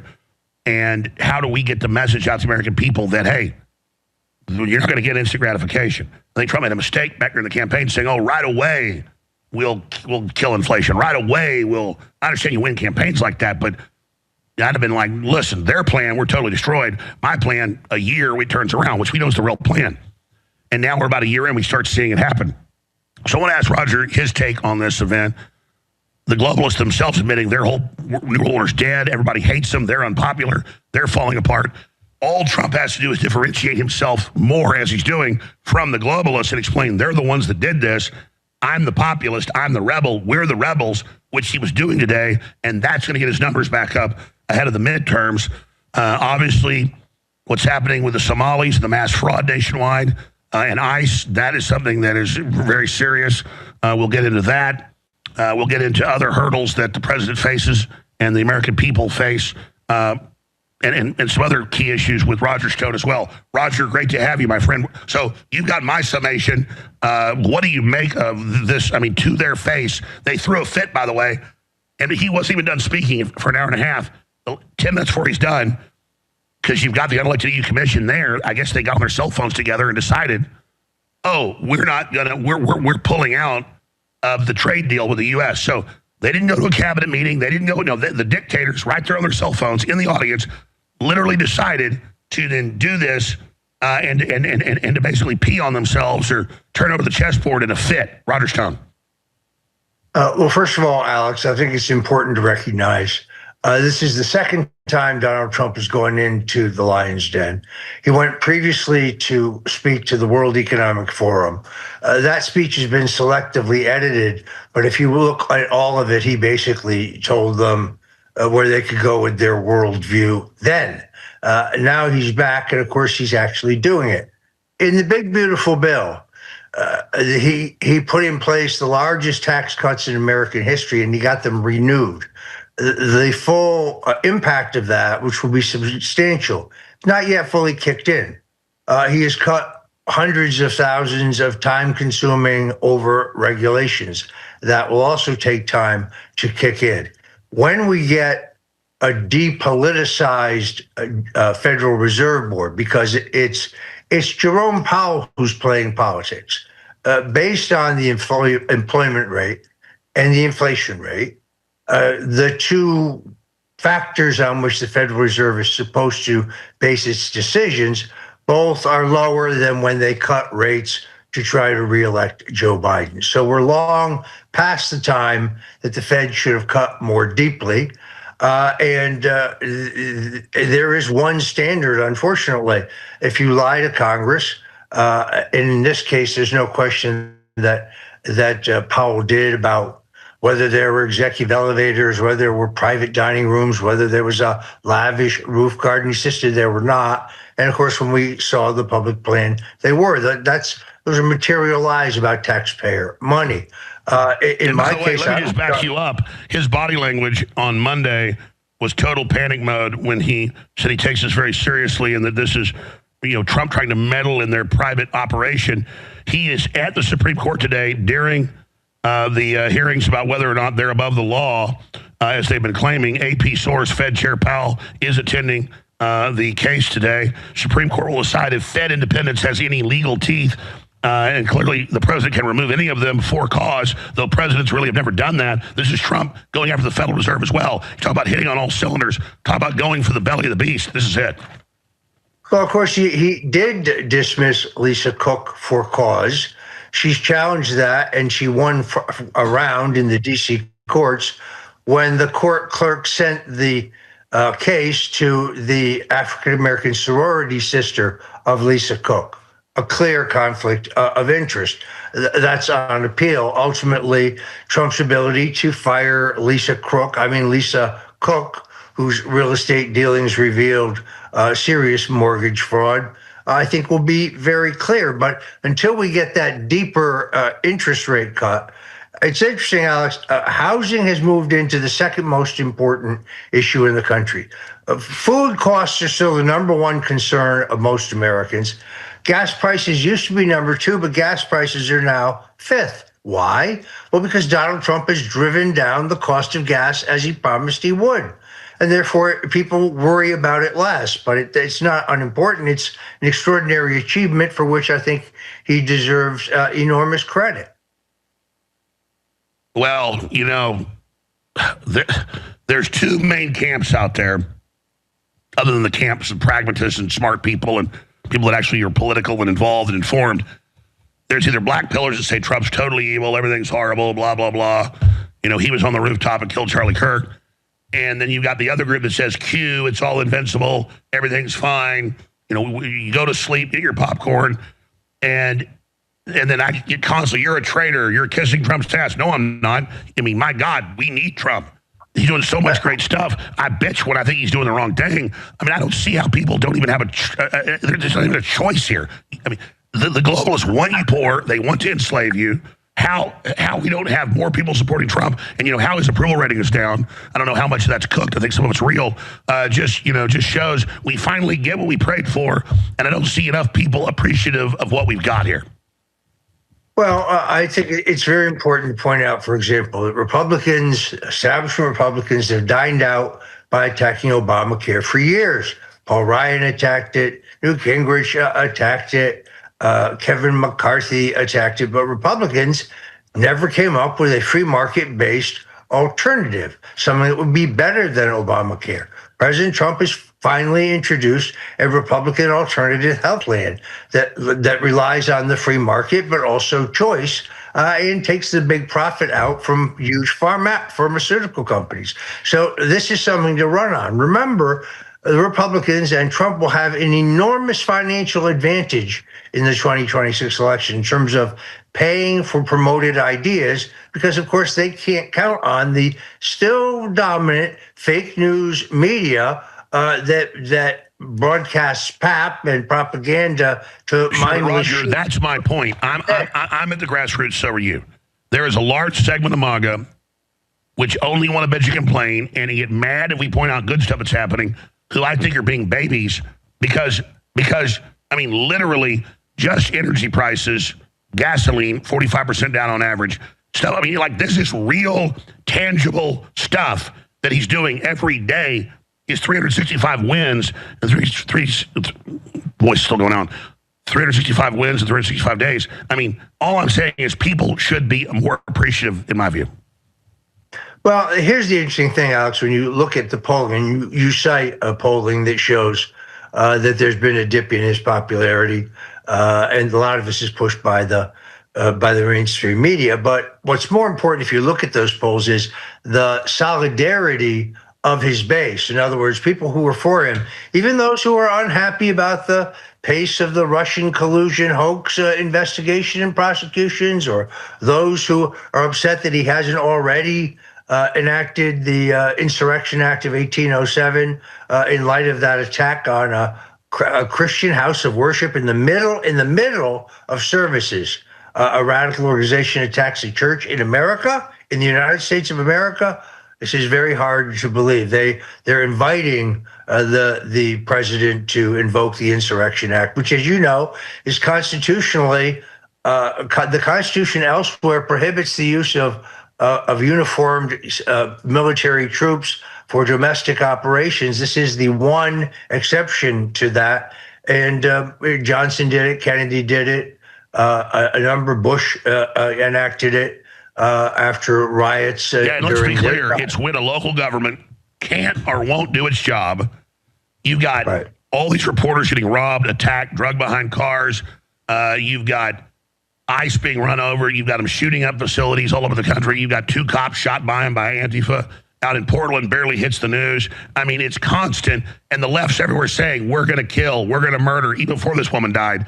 And then you've got, again, First Amendment is for churches and for free speech. You have a right to free speech, folks, on a street corner, in your house, on the radio, wherever. You don't have a right to go into a church that is a private gathering by invitation and scream you're Nazis and make kids cry and take over with Don Lemon laughing. Just like they have laws in the books that we can't go in and take over abortion clinics. And now I'm told they're going to use those laws on them, and I better see some damn indictments. Well, Alex, I think you hit this directly on the head. This is you saw a BLM spokesman the day before calling for the city to burn. So they want to return to the BLM Antifa riots of the end of Trump's first term. I think they're going to be treated far differently this time. I really think this was a tipping point at a house of worship. I mean, I think this is extraordinary. You said the key words, and that is, the Insurrection Act is for when local law enforcement can't or won't enforce the law. And the sad fact here is, because of wokeism, it's not that they can't, it is they won't enforce the law. We'll talk about it when we come back. After Nick Sordor got his camera robbed, drugged behind the car, almost killed, the police show him 10 minutes and say, we're not investigating. We know who did it. You shouldn't be here. And then the state senator, the crazy-looking Somali guy, said, yeah, we don't want whites in this area. This is a no-go zone. He said that. I mean, wow. I didn't plug last hour because I've been so focused on the news. If I don't plug, we won't be here because I'm not funded by the Qataris or the Israelis or the Russians or the Jews or the Easter bunnies. I am funded by you. So I'm going to sell you products that really work so you want them. Now, we got two different flavors, Fruit Punch and in Freedom Mango. I didn't name this. It's it looks like a firecracker. It's a beautiful cover. Ultimate power. How about unlimited power? Remember Palpatine. But it really is a pre-workout, post-workout, Turbo Force 2.0. I mean, this is seriously powerful, super high quality. Everything it does for your body is next level. Ignites mental clarity and focus, cleans, sustain energy, enhance blood flow and endurance, supports daily cognitive function. L-citrulline converts to L-arginine. Don't know what that does. We got the best formula of it. It's amazing. L-theanine, relax, wake up, clarity and focus. Natural caffeine from coffee concentrated. Vitamin B12, the highest quality, B6, and more. This is really strong. If you love Turbo Force, you're going to love Ultimate Power. We should call it Unlimited Power. I remember Palpatine on the cover. The point is that it funds the operation. I said, hey, we need a clone of this product or make it better for their store. And they said, okay, this is what they came out with. I've been on them for a year to do this. It's really strong. Tiny little scoop. This thing, by the way, is heavy. This is like a whole bunch of servings, like a couple months worth. So get yours now. I like the Fruit Punch flavor. And by the way, today's one of the last days where you can get 60% off on Ultra Methylene Blue, Irish Sea Moss, Shilajit, and more at thealexjonesstore.com. Thanks for your support. Hour number 4 straight ahead.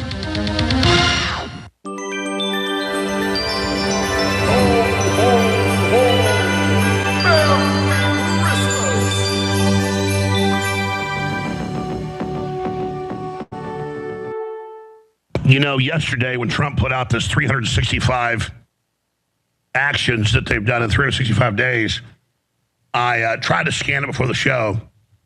And then after the show, I spent about an hour when I got home at night reading it. And it reminded me of so many things I'd forgotten that Trump has done that are just amazing. And how much work goes into it. And then I was thinking about a bunch of stuff they didn't put in here. I mean, it's like so much that I could think of another 100 things. So, yeah, I love the talking point, and keep it up, keep doing it. Oh, my God, Jones is the biggest bootlicker. All he does is fawn over Trump all day. All he does is say how great things are. Compared to what we'd have with Kamala Harris right now.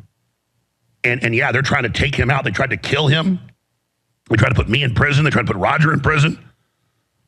We've gone through hell to get this guy in. And you see the globalists, while he was giving that speech, looking on with total hatred, shaking their heads. And before it was even over, they went and kicked the trade deal out and suspended the U.S. trade deal out of a pure fit. And now Trump has all the leverage. He'll just go back and squeeze them. But it shows the worst people on earth, folks, hate Trump.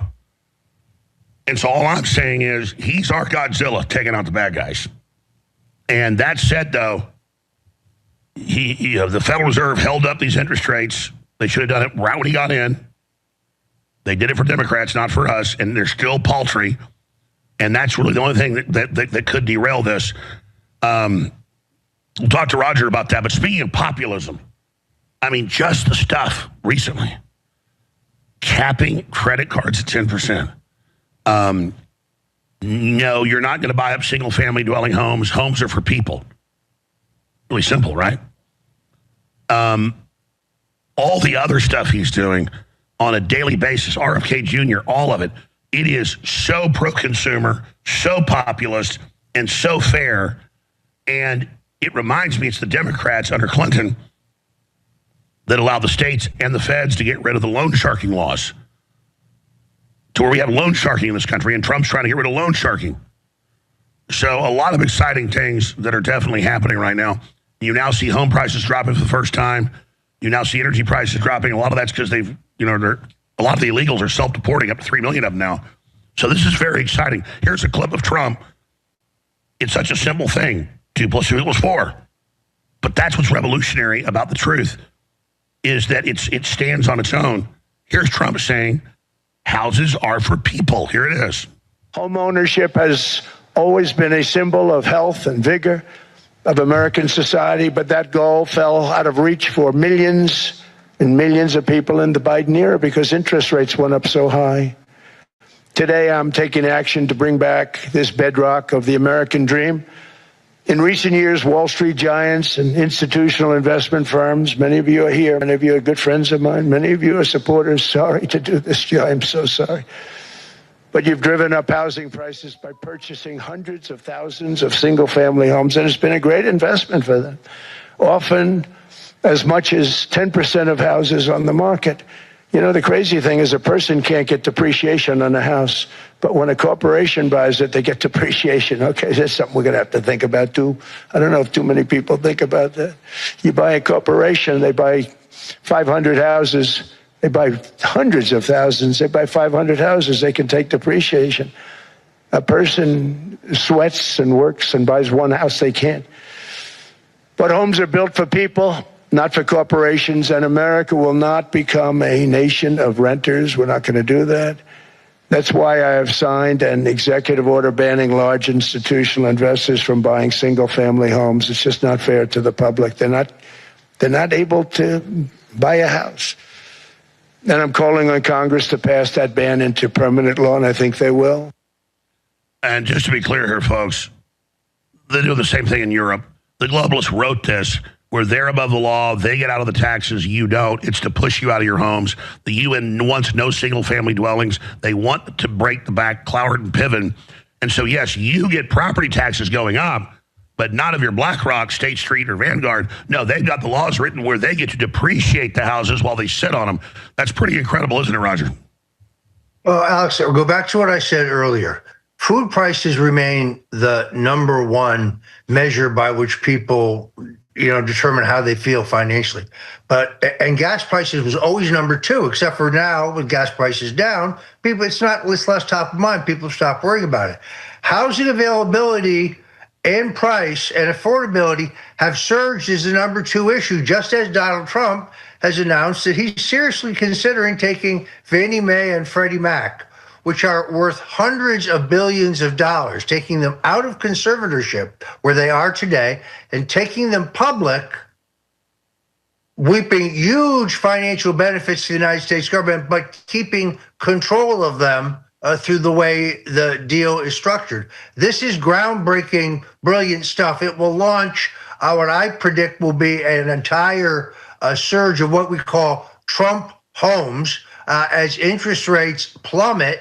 And people can afford to build housing again, and rents, of course, will also drop. So the president is ahead of the curve on the second largest domestic issue in the country, crime coming in now a very strong third, quite obviously, and gas prices, well, that was yesterday.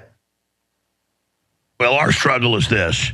When you know the economy, when you talk to top economists, it's all clear. Trump's doing a great job. It's just, can the public understand Rome wasn't built in a day? Trump thinks by the middle of next year, it's pretty much turned around. But you've got all these attempts to sabotage that. What do you think is going to happen, Roger? Well, I mean, first of all, Trump has a brilliant economic team. Scott Bessent, libertarian, strong believer in gold, very strong, free market-minded libertarian economist. Bill Pulte, from a venerable housing family, self-made millionaire, businessman, investor, comes from a company that built homes, understands the housing market over at FHFA. And the president himself, who was a builder and a homeowner.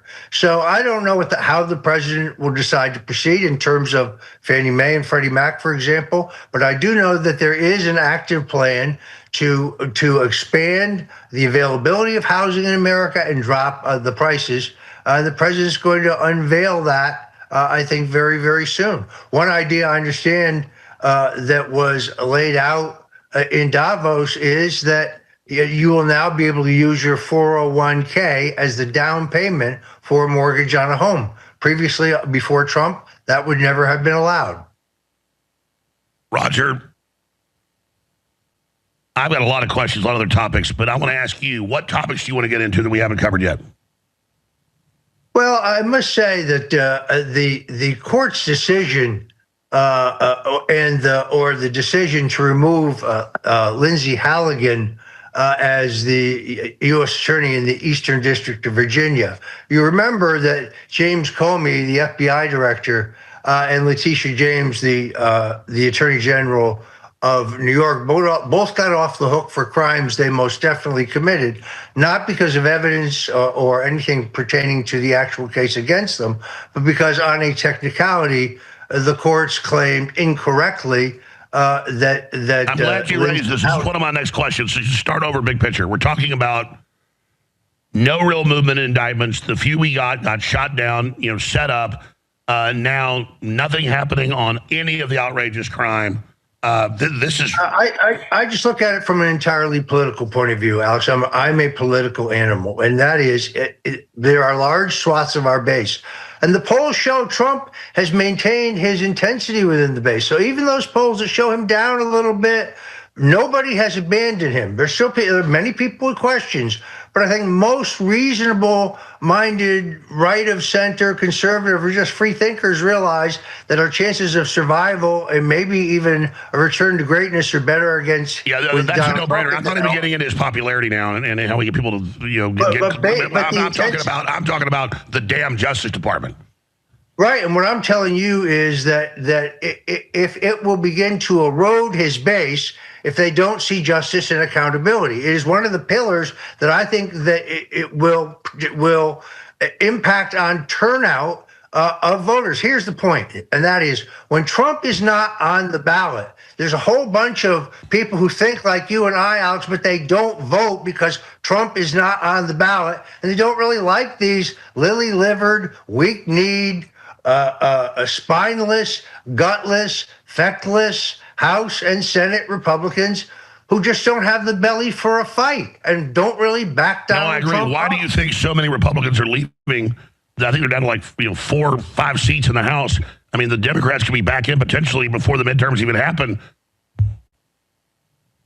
I don't think that will happen. Of course, in the past, there have been open efforts to buy off Republicans to get them to retire past the period for a special election, which would require some of these seats to remain open for 6, 7, 8 months while they pull shenanigans on the House floor. I mean, that was attempted previously and narrowly defeated.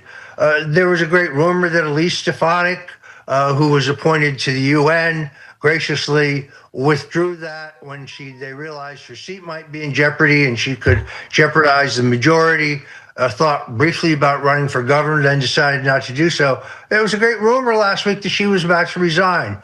I spoke to her. She has no plans to resign. She's going to be there fighting in her seat in Congress until her last day in office. But that's an open seat. So the point, of course, is that the issues that will impact this Congress, the burgeoning Somali scam, which is going to turn out, as we both know, to spill over into Ohio and Michigan and Oregon and Washington State and New York and California. We haven't even hit the tip of the iceberg in terms of the financial impact of that issue. And hardworking taxpayers who bust their ass every day to pay their taxes and pay for groceries and pay for rent. This aggravates the hell out of them that we are giving away millions of dollars illegally of their tax money to people who are, in some cases, Alex, shipping it back to Somalia to go to Al-Shabaab, the ISIS offshoot. Up to $6 million a week. The TSA said they were ordered to let it go through for the last 5 years, and it's $24 billion at least in Minnesota. Trump's up to 19. I've been tracking actual numbers. It's been 24 for a couple of weeks. So, but now they found billions in California, billions in Washington State. Looks like $1 billion at least now in Maine, and they're even catching in Ohio the judges' employees and stuff. Oh yeah, give me 50 grand, I'll get you asylum. I mean, this is a giant racket. No, there's no question about it. Yesterday, I saw a citizen journalist. I apologize if I don't remember his name, but he seemed quite diligent.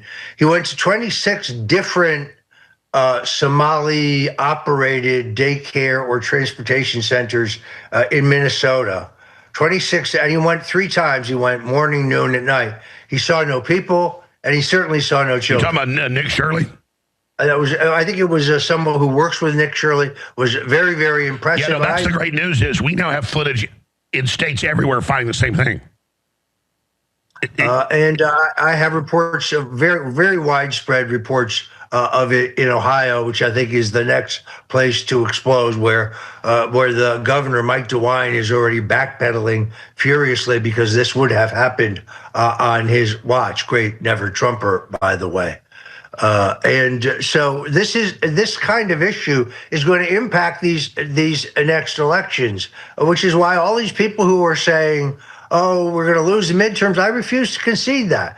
Are they? No, I agree. I don't think we're going to lose either. I don't think we're going to lose either if we get on message about the Leering centers. But then where's the DOJ? I mean, I know Bondi ordered them to do just some basic stuff, so she had to fire them when they refused. I mean, I guess they just got such garbage there. But I mean, we got footage out of Ohio and other states just today where they go to the same thing. I do think, Alex, that the attack of a radical terrorist group on a Christian church service in progress, that crosses the Rubicon to me.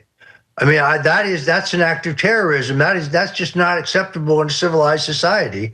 And I think the president should enact the Insurrection Act of 1807, as Lyndon Johnson did, as John F. Kennedy did, as George H.W. So here's did. the question: why hasn't he done it yet? Why hasn't he done it yet? I can't answer that question. That is a decision I'm sure that he will make after talking to Secretary of State Marco Rubio, Secretary of War Pete Hegseth, the Director of National Intelligence Tulsi Gabbard, the CIA Director, Chairman of the Joint Chiefs. I'm sure that he would speak to all of them before he made a decision. But I think he said all options are on the table, and the lawlessness burning further and further out of control, the outrageousness of people defiling a house of worship in the middle of a service. I don't care whether you're a Protestant or a Catholic or a Jew or a Muslim. That is unacceptable in a civilized. So they have crossed a Rubicon, and I think it shows that lawlessness has taken place. If you watch this video, it is horrifying the way these children are cowering, certain that they're about to be killed. Well, because they're screaming, "You're Nazis! You're all scum! You're murderers!" And they're like, "Hey, this is our church. This is our service. You're interrupting." And Don Lemon goes, "You're supposed to be uncomfortable. First Amendment." And the pastor's like, "What about our First Amendment right that you don't interrupt our service?" Yeah, you can go on the street and yell all day, but when you take over somebody's own event, now you're hijacking it. Poor Don Lemon, so desperate, so very desperate to relaunch his irrelevant career that he engages in illegal activity. If he was interviewing people who said, "I'm going in there to invade that church," and he didn't report them to law enforcement, then I would say that act encouraged their illegal act. And therefore, I think he's an accessory. Now, I'm not an attorney. Harmeet Dillon has indicated that she thinks there are civil rights violations there, and I hope that he is fully prosecuted. But to get his name back into the news is his greatest concern here, because he got bounced from CNN, which is hard to do.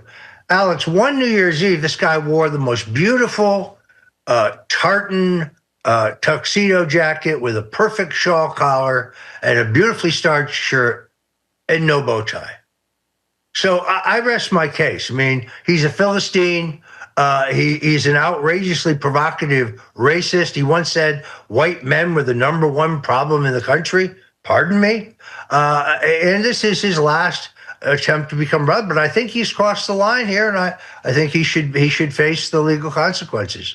Well, I haven't even gotten to this yet. Michelle Obama, every time she talks, says white people are bad, white people are racist. And now she says, yeah, you really should just buy your clothes from black designers. And when I buy something, I don't even think, like, what color are they? They're like, this music sounds great. I'm listening to it. Black guy, white guy, whatever. But my point is, she's acting like everybody's all oppressed and stuff. And it's because she's now getting involved in black designer clothing moving into the market.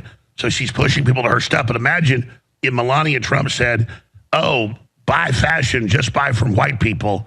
It'd be the end of the world. It just shows the hypocrisy here. Yeah, get the Austrian look. Look, what's interesting here is the Obamas are very much an internet phenomena. No one sees Obama coming. The Clintons certainly don't see him coming. But there's a group within the Democrat Party that is tired of Clinton's and having to cover up for his rapes and his and their financial shenanigans and so on.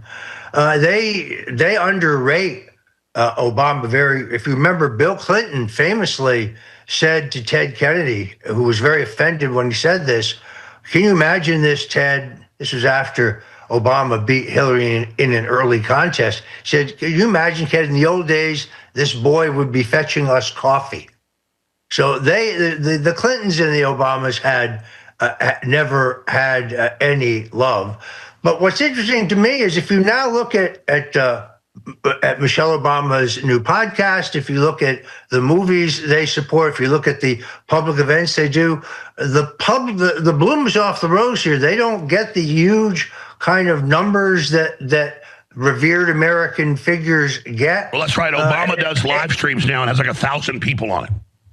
And he's dropped the veil. You know, he's more and more radical in his comments and more racist in his comments and more open about his hatred of white people in his comments, as is she.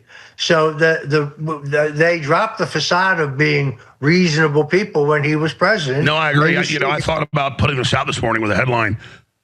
Melania Trump says, only buy designer clothing from white people, and then put under it, no, just kidding. Michelle Obama said the opposite. I mean, the outrageousness, and she's doing this to create black and white division.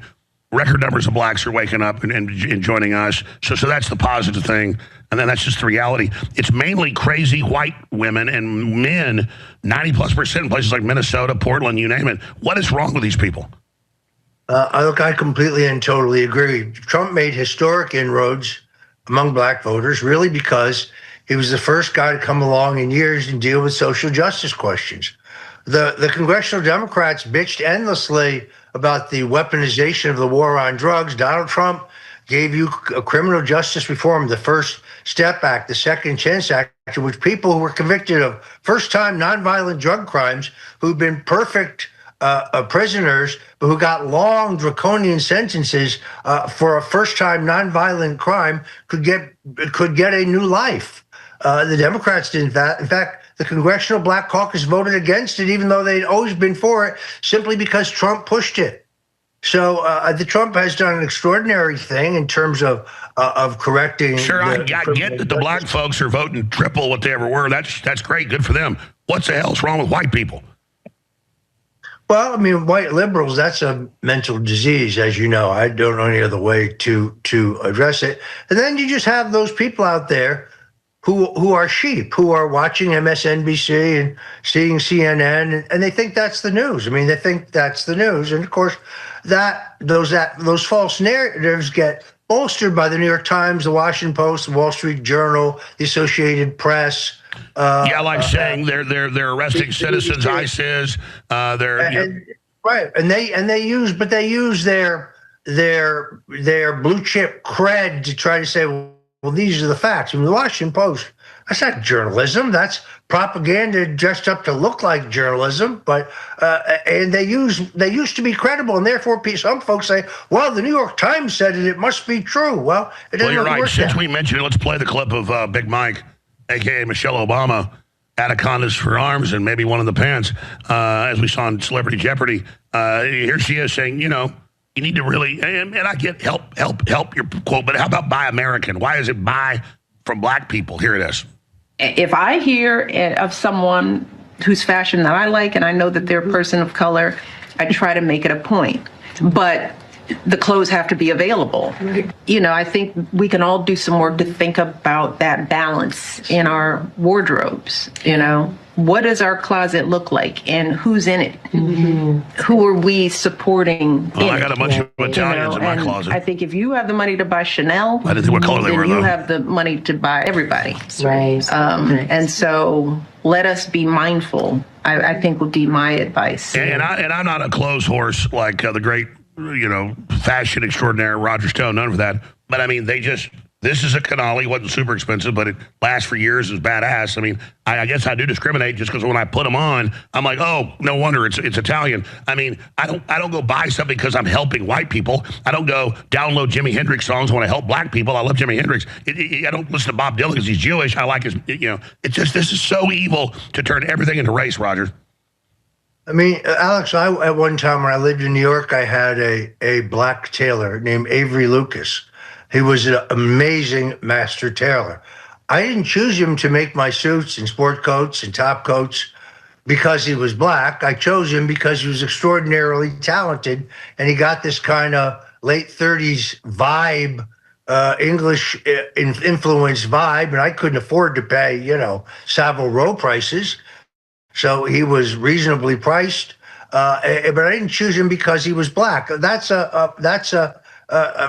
just, I don't know why they're desperate for money. They were paid millions and millions and millions of dollars for their movie deal with, I believe it was Netflix. They tell us they believe in global warming and that we'll all be underwater, yet they seem to keep buying beachfront property. That's right. StoneZone.com. StoneZone.com. Roger, we love you. Ladies and gentlemen, Nitric Boost, the all-time fan favorite, is now back in stock at InfoWarsStore.com. You've looked at our formula. You like it? I did, and I do. Yes. Well, nitric oxide is a key. It's made by our own bodies again. It's made by L-citrulline and L-arginine, the amino acids. And now a major shipment has finally come back in for those of you that want to be able to stock up on it at InfoWarsStore.com. Ladies and gentlemen, Dr. Judy Mikovits, without me even knowing she'd gotten it and used it, came on years ago and said, this was the best spike protein detoxer she'd found. Just like you want your own body to make vitamin D from the sunlight, you can't force it back in people who can't make it. It can actually hurt them. It's called peroxynitrites. So you want to boost your own body's ability. The nitric oxide relaxes the endothelium, the vasculature. It relaxes the vein. So I use the two, your InfoWars, I keep that on my shelf, and I feed myself the Cardio Miracle, which is just for straight food. It's a different formulation than that one, and the two together are a 1-2 punch. So you get in your food the ability to make what you need and no more. Because of the organic-based compounds that are in it that cause vasodilation in the blood vessels, in the arteries, in the veins, in the capillaries. And it just does so many other great things. So constricted blood vessels too, because athletes are running, they're constricted, they're working so that the blood flows and it doesn't flow, which is why your nitric oxide product, that new products, I hope you'll show it, because that's a very important thing to have for acute events. Dissolve under the tongue, give you an instant relaxing of your endothelium, your vasculature. Now listen, it is already a nationwide best-selling bodybuilding product for over 20 years. Bodybuilders take this, it helps grow muscles and better workouts and things. I was just researching and wanting to put something out that was good for the heart and talked to a lot of scientists and researchers I knew, and they said, well, these are the type of ingredients we were thinking about putting out a product. When I talked to formulators, they said, well, we actually already have a product that has that, so we private labeled it as Nitric Boost. And just for men in the morning when you wake up, that's the big thing people feel and see right away. So imagine what else it's doing for your body. So for those of you that love Nitric Boost, it's back in stock right now at InfoWarsStore.com. And for those that haven't tried Nitric Boost, you are really missing out. Secure your Nitric Boost right now at InfoWarsStore.com. We're battling in the courts. We're still here. A year after the Onion said they bought us, we might actually hold on and win. But regardless, the shopping cart's there, the shipments are going out, and you will get your product. But if you don't order it and support us, we'll be off the air. So it's a paradox. So please take action now at InfoWarsStore.com and experience Nitric Boost for yourself. And listen, men feel it, in that one way, women love it as well. It's good for men and women. Get your nitric boost now, right now, exclusively at InfoWarsStore.com. And thanks for being the reason, one way or another, we'll always be on the air. InfoWarsStore.com, nitric boost back in stock.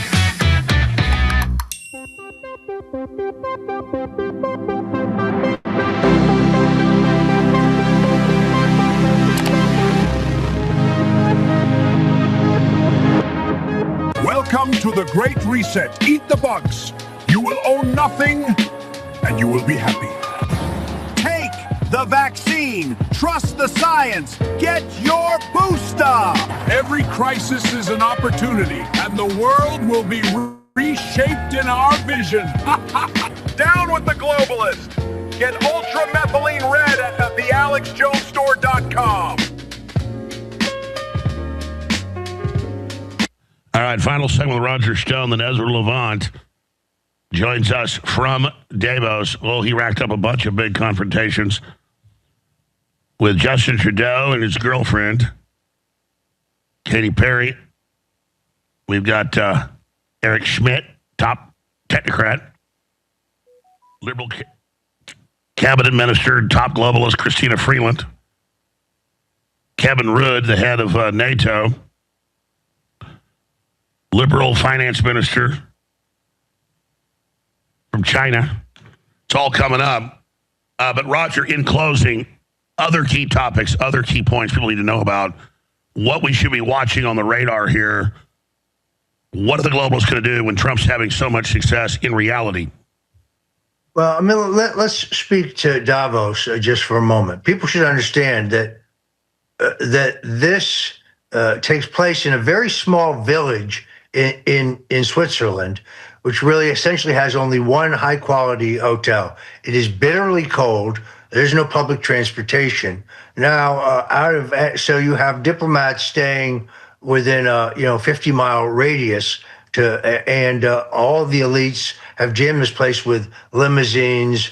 The few restaurants that exist, of course, are completely booked up. This is an elitist's ball, and then there are a lot of wannabes and others in the financial world, plus the media. This is the replacement for the Bohemian Grove. The difference here is that Donald Trump gets to show up and tell them that their worldview has been rejected by the United States.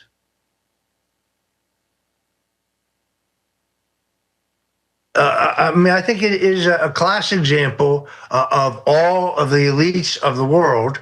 Trump is keenly aware at this point that the Europeans are propping Zelensky up, which is causing us not to be able to close a peace deal. I think this. I don't know this. It is my instinct, based on everything I've read, that the president kind of has Putin where he needs him for a successful negotiation, but the European nations are propping up Zelensky. Why? Because they get hundreds of millions of dollars through the EU, theoretically, to rebuild their militaries. That's an enormous opportunity for these Europeans to graft. We know just as much of our money that went to Ukraine ended up in the pockets of politicians, either there or here, Absolutely. or both. So, I mean, I think it is more of the same. Davos is the encampment of the elite. Trump went into the lion's den and he flipped them the bird. No, it was beautifully closing. I know it's for the missile defense, Golden Dome, and other things. I wish Trump would go in and say, hey, Denmark screwed you over. They sterilized half your Inuit population. That's half the population. That's admitted just in the last 50 years. We'll come in as a protectorate. You'll be a sovereign country. And then we'll give you, like Alaskan citizens, a percentage of the oil and gas. Him just saying, we'll send the military in. Now, today he backed off and said, no, that's off the table. Yeah. It's just like when he called Canada the 51st state. That got Carney elected. There's slicker ways to get Greenland. Can you advise him of that? I mean, first of all, let's recognize this is the first administration under Susie Wiles and a tight cabinet that doesn't leak. Oh, we're not going to go arrest Maduro. Boom, you wake up in the morning and it was done. Oh, Trump says, I have no plans to hit Iran. Boom, and it was done. No leaks in this administration. Now, Hakeem Jeffries and Chuck Schumer say, well, why weren't we consulted? Why? Because you would call and warn them. That's why. You would call Maduro and warn him. That's why. Wow, so you're implying we are about to grab Greenland. No, I think the president is very serious about getting control of Greenland, enriching and improving the lives of the people of Greenland. Well, here's a good place to start, Alex. Let the people of Greenland vote. Let them vote. Great idea. Great idea. You should call for a referendum. You should call for a referendum. Great point. WEF Reports, that's World Economic Forum, WEFreports.com is the coordinates to take you right to the subpage at rebelnews.com, where Ezra Levant and his team, as usual, are knocking it out of the park. Absolutely knocking it out of the park from Davos. And I want to get to some of these amazing confrontations they've got with the top tech globalist, Eric Schmidt, with Justin Trudeau and his trophy girl there he's got with him. And then we've also got Christina Freeland, who again is on the WEF board, and a big Ukrainian operative. His grandfather was the head Nazi or propaganda in Eastern Europe. You can't make this up. And we've also got the head of NATO, Kevin Rudd, being confronted, denies being forced out after Trump publicly humiliated him. And then we've got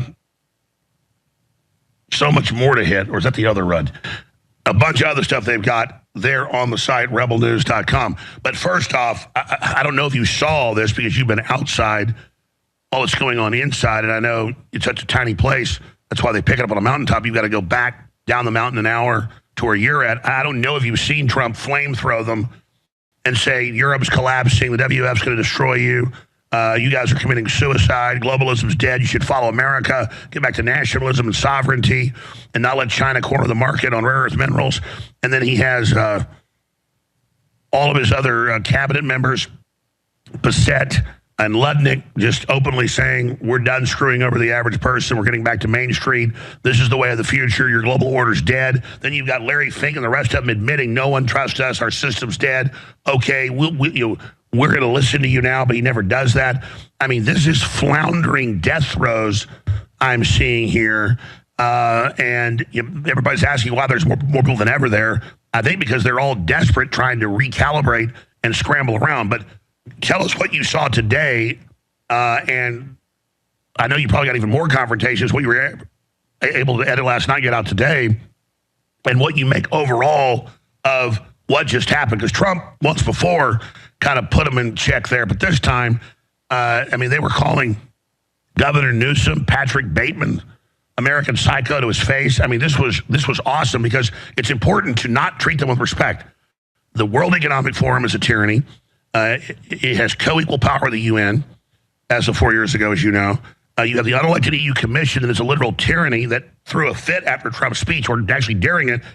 So they're all sitting there. I guess they on their phones and decided, oh, we're now rejecting the trade deal they signed, so that they threw a temper tantrum. I mean, this is political blood in the streets when it comes to actual policy. Ezra Levant.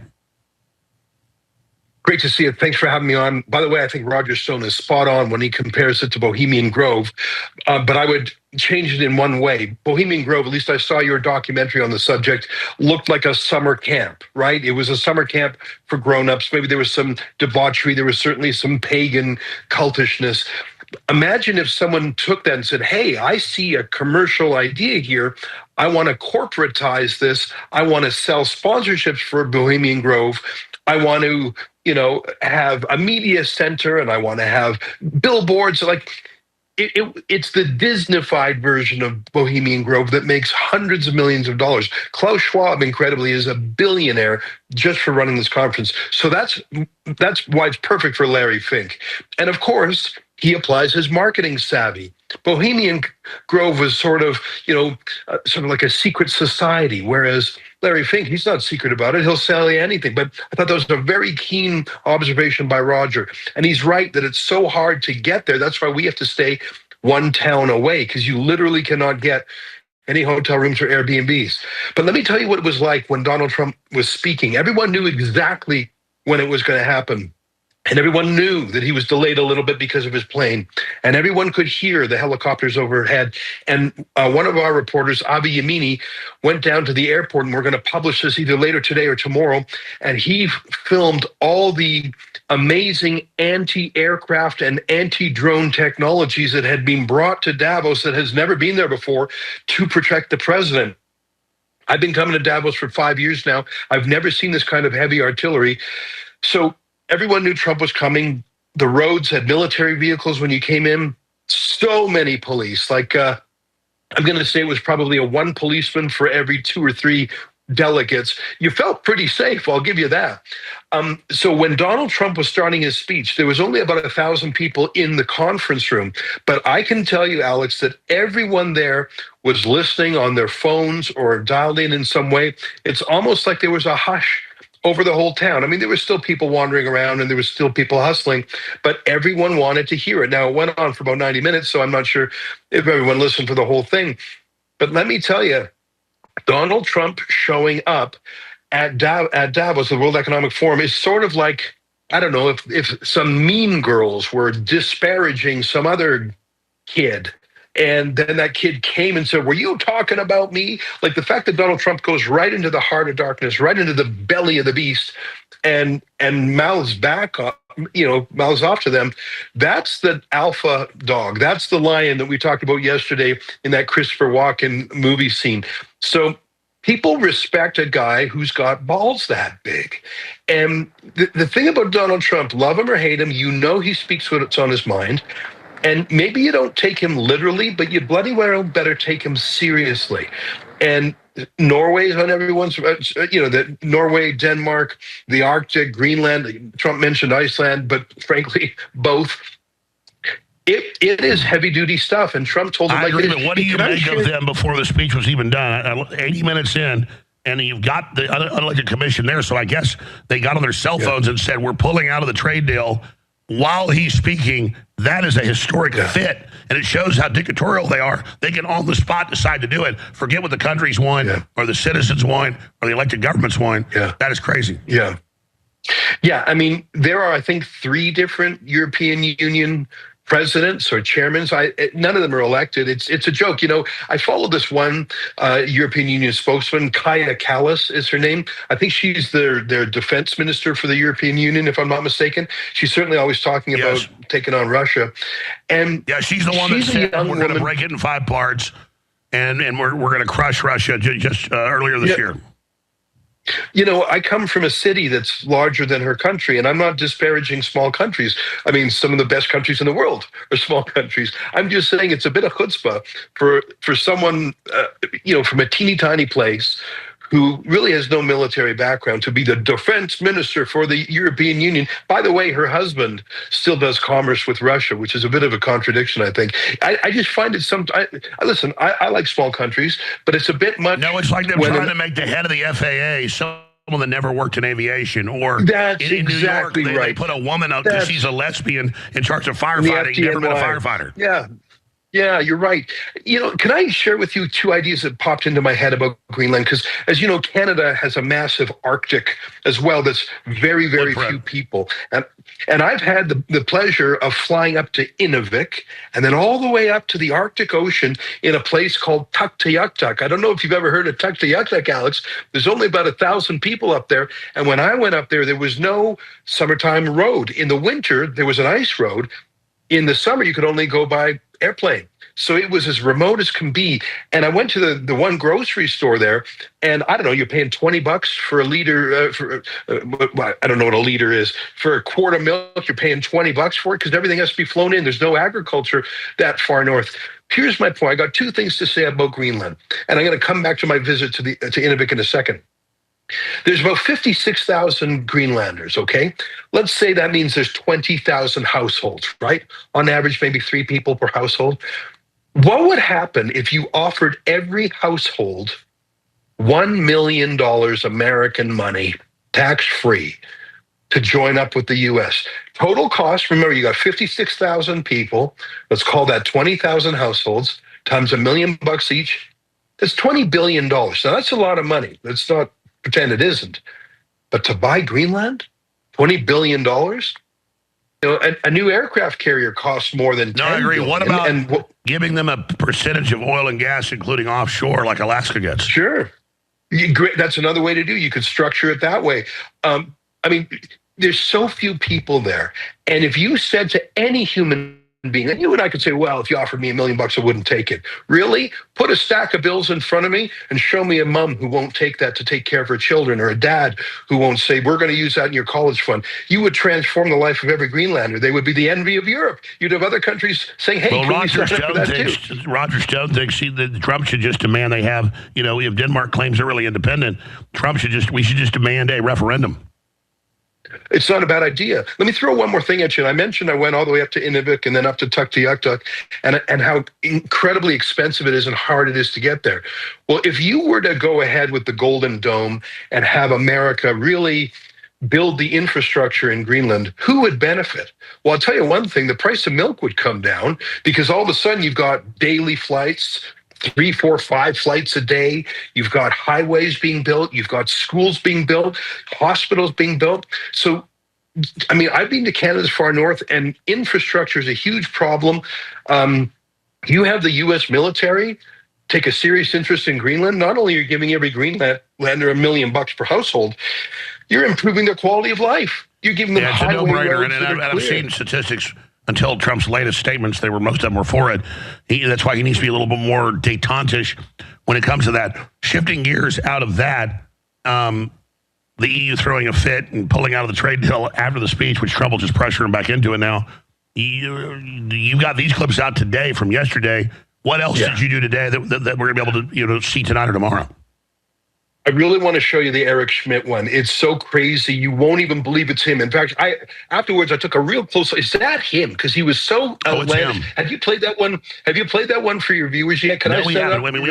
We played a short clip you put out last night. We haven't played the whole thing. For those who don't know, this is the guy at the top of Google, the top of Alphabet, top globalist, who famously said in 2015, we need to censor everybody in live time with AI, but nobody was talking about AI. And then you confront him, and he says, that's not true. You're crazy. You're being mean to me, even though he's on record doing all this. This is yesterday. Here's the clip. My God, what a problem. It's a spirit in dialogue. My God. Why are you screaming? Amazing. You're not in control of your emotions. Because you're pressing against me. What do you think of the sparring match between the U.S. Embassy and Europe over censorship? No questions. You're the one who came up with a memo about a spell check for hate. Remember that memo you wrote in an article about 10 years ago? I think that you should just stop interviewing me. I know, but you're a censor by nature. You're the guy who came up with the whole plan. I think you're being offensive. Well, does that mean I should be censored, though? No, I didn't say that. I think you're being offensive. I think you should stop. Well, don't you think you have an obligation to talk to the public? No, I do not, and I certainly do not have an obligation to talk to you. You're the one who fired the starter pistol for censorship in the whole industry. Wow, amazing that you know this. Well, I read the article. You did? What article? It was either in the Times or the Post. How interesting. You talked about a spell check for hate. Now what you're doing is you're having fun at my expense. The wet theme is... My God, what a problem. It's a spirit in dialogue. My God. Why are you screaming? Amazing. You're not in control of your emotions. Because you're pressing against me. Is this a spirit of dialogue? Is this a spirit of dialogue? I'm not interested in a dialogue with you. But that's the entire theme. I am not. You are now harassing me. Who do you want to have dialogue with? Harassment is illegal in Europe. Why don't you let me get through? You want me to go to jail for talking to you? No, I actually would like you to leave me alone. Well, you won't leave us alone. You're the one who started the whole censorship war. I can assure you that you're just wrong, and I suggest that you stop. Well, and as a man, you can say that, but you were the boss of Google who brought in a wave of censorship, particularly targeting conservatives and Trump supporters. Really? Really? Wow, amazing how guilty I am, according to you. My God. And you need to stop blocking me. Why are you pushing? Because you're pushing me. And we have it on camera. Does it make you really angry in real life to have to face people? Facing you? No, not at all. You seem super triggered. Super triggered because you won't leave me alone. It's called harassment. Do you think he should be banned from YouTube for his conduct here? I do not speak for YouTube. Bye, guys. That was great dialogue. I've never seen such a man lose his control. He's lost his emotional self-control. Are you afraid? That was Eric Schmidt. He was a senior executive at Google, and I remember he wrote, it wasn't just a memo, it was a lengthy article, either in the New York Times or the Washington Post, a very prestigious paper. He talked about how censorship should be built into the internet like spell check is. He called it a spell check for hate or for emotions. That the internet should correct you in real time. And that's what I was asking him about. I've never seen him answer that, especially in the recent milieu of the U.S. State Department basically going to war over European censors. He's clearly on the European censor side of things. Have you calmed down from the crash out? Are you feeling better? Are you feeling better, sir? Are you feeling better? Do you want to go back to censorship online? Why don't you guys just shut up? You know, I've seen this so many times with you guys and myself, and Luke Radowski used to confront hundreds of globalists, where you'll bring up, say to BBC, hey, on 9/11, you said Building 7 had fallen 45 minutes before it did. And the guy goes, no, I didn't. And he goes, here's the video. And he goes, I can't talk to you. Go away. You're harassing me. It's the same thing. He's like, I didn't do that. And so now, back when censorship, they thought they could do it. Oh, he was happy to be behind it. Now he doesn't know what you're talking about. I remember that so clearly. I haven't thought about that in a long time, and I just saw Eric Schmidt, and I thought, oh, what can I ask him? Oh, it made such a dent in my life. It made such an impression on me, Alex. I read every word of it twice. I kept coming back to that line, a spell check for hate. That's why I remembered. I haven't read that article in 11 years, but I was so certain of it because it actually, I don't want to sound sensitive, but it made me scared. I thought, this guy cannot be unelected. He runs Google, which is so enormous. Well, let's remember, you're in Canada and already had, like the #1 station, and they made it shut down. I mean, people don't know all the stuff you've gone through. Yeah, and this guy had power over my life. So for him to claim it's not true, either he's a diabolical gaslighter, like a truly sociopathic gaslighter, and considering his strange sounds he was making, maybe that's the truth. Another option could be is that he doesn't remember it because he didn't write it. Some he's been pushing censorship big time. Yeah. All right. Well, either way, he was lying there, and you notice how quickly he said, you're harassing me. No, this is what public figures, you're being asked questions. Didn't he also say harassment, which is illegal in Europe? Yeah. Yeah. And so my colleague Avi said, oh, do you want us arrested? That was terrible behavior. He was the grandfather of online censorship. A lot of other bad people were in on it too. But remember, he wrote that in 2015. Why is that important? Because the major censorship push online happened in very, very early 2017 when all the companies said, oh my God, Donald Trump used social media to win. We've got to bring in machine learning. And by the way, we had the other head. Was it Sergey Brin or was it Larry Page? Right, it was Sergey Brin. Right after Trump won, the next day he gets on a Zoom. Town hall meeting. I remember Alan Bokhari broke that video. Incredible. So he's town hall with Google employees. He says, okay, we're not going to let this happen again. And he used first person plural, we lost, as if they were part of the Democrats. Like there was no dividing line between Google and YouTube and the Democrats in that town hall meeting. That was another terrifying moment because I had just started Rebel News back then, and we were basically the only pro-Trump people in Canada. And by the way, they actually completely demonetized us when we played clips of Donald Trump on January 6th. The same clips that ABC, NBC, CBS played, we put those clips, and they said, that's our excuse. So that man there came close to killing my company. We managed to find a way to survive through crowdfunding, but he is a diabolical, sociopathic liar, and he... if he's going madness, if that's craziness you see there, I don't know. Maybe he was always like that. Arrogance. He just was trying to again though, he has in his mind that corporate media can cover up. We have audiences bigger than theirs, so now you just show he's a liar. I want to go to some other clips. When you guys ran to Justin Trudeau, we come back here in a few minutes, but larger issues, what is the feeling in Davos? Because last year they said we need to get trust back. Now they're saying it again. Now they're admitting they're in deep trouble and people hate them. Where do you think they go forward from here? Well, I think it's a lie. And I did a little personal test, and we don't have that yet. And forgive me, Alex, because we go to Davos and we're on the streets all day filming. And then we have to come back to this other town by train and start the editing at night. So I'm telling you about certain things that we haven't published yet, but will be ready overnight. At the beginning of the promenade, that's the promenade, this big street through the heart of the town, Black Rock has a pavilion, and it's like the dominant position. You can tell Larry Fink wanted to have be at the head of the street. And they have a chain link barrier saying, do not trespass. This is private property. And I just went over there, and I basically just stepped over the little barrier. It's like a velvet rope, but made of chains. And there was no one there. I just stepped over 1 foot to sort of show that, I'm not going to listen to an inanimate object telling me where I can and can't walk in Davos just because Larry Fink is rather territorial. And a security guard comes right out, and I said, oh, I thought you guys were about, what's the theme again? Spirit of dialogue. So, and they basically said, get off now or you will be arrested. So that's the true Larry Fink. There's this BS about, we want more voices. We want to listen to more voices. We understand that we don't represent everybody.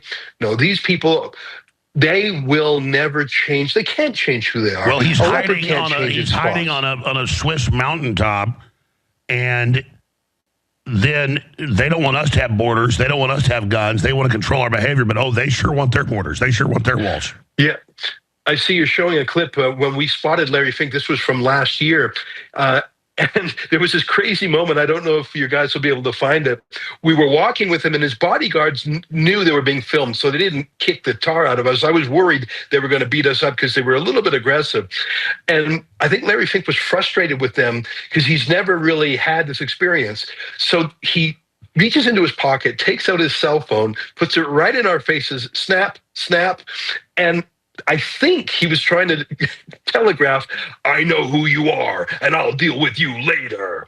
And it was just such in his own way, that was the Eric Schmidt shriek. Eric Schmidt was shrieking at us. Secret. He didn't know you're a media guy, and we're going to put this on yourself. Here it is right here. Right here. You see he's taking his phone out, and then he's pointing at me, snap, and then he's pointing at my colleague. He was trying to scare us, and I won't lie, Alex, I was 1% scared. Well, yeah, he's a master criminal, and there he is. He looks, back it up. He looks so satisfied after he gets it's an intimidation. Like, I know you are. You're in my list. I'm going to have the social credit score. I'm at the ESG. When I'm done, you'll be living under a bridge, buddy. Yeah, he did not like those questions. Although, he's a very smart guy. Of course he is. He could have answered any of my questions, but how dare I, a peasant, talk to him, the prince of the town? He made the mistake of coming out of the castle and over the drawbridge, and there I was, a peasant with questions. Well, that's right, and he does not want dialogue. We'll be right back.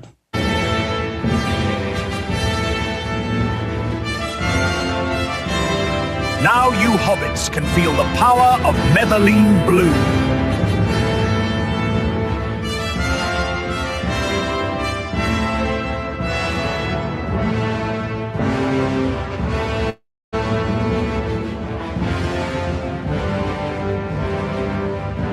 Don't let the evil power win. Order now on the AlexJonesStore.com. The truth is out there, and they don't want you to know it. There's still people that don't want to believe me out there.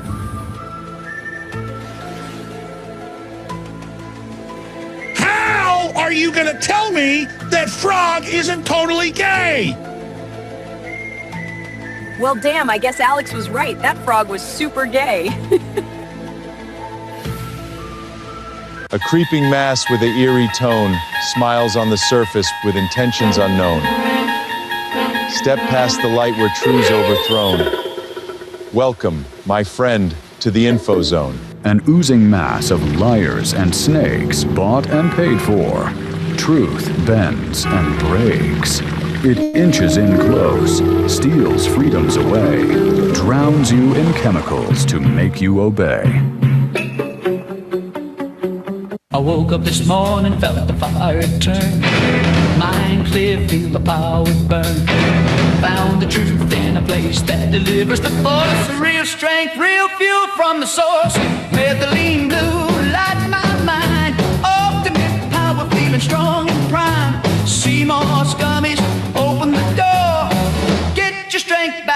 Alex Jones Store.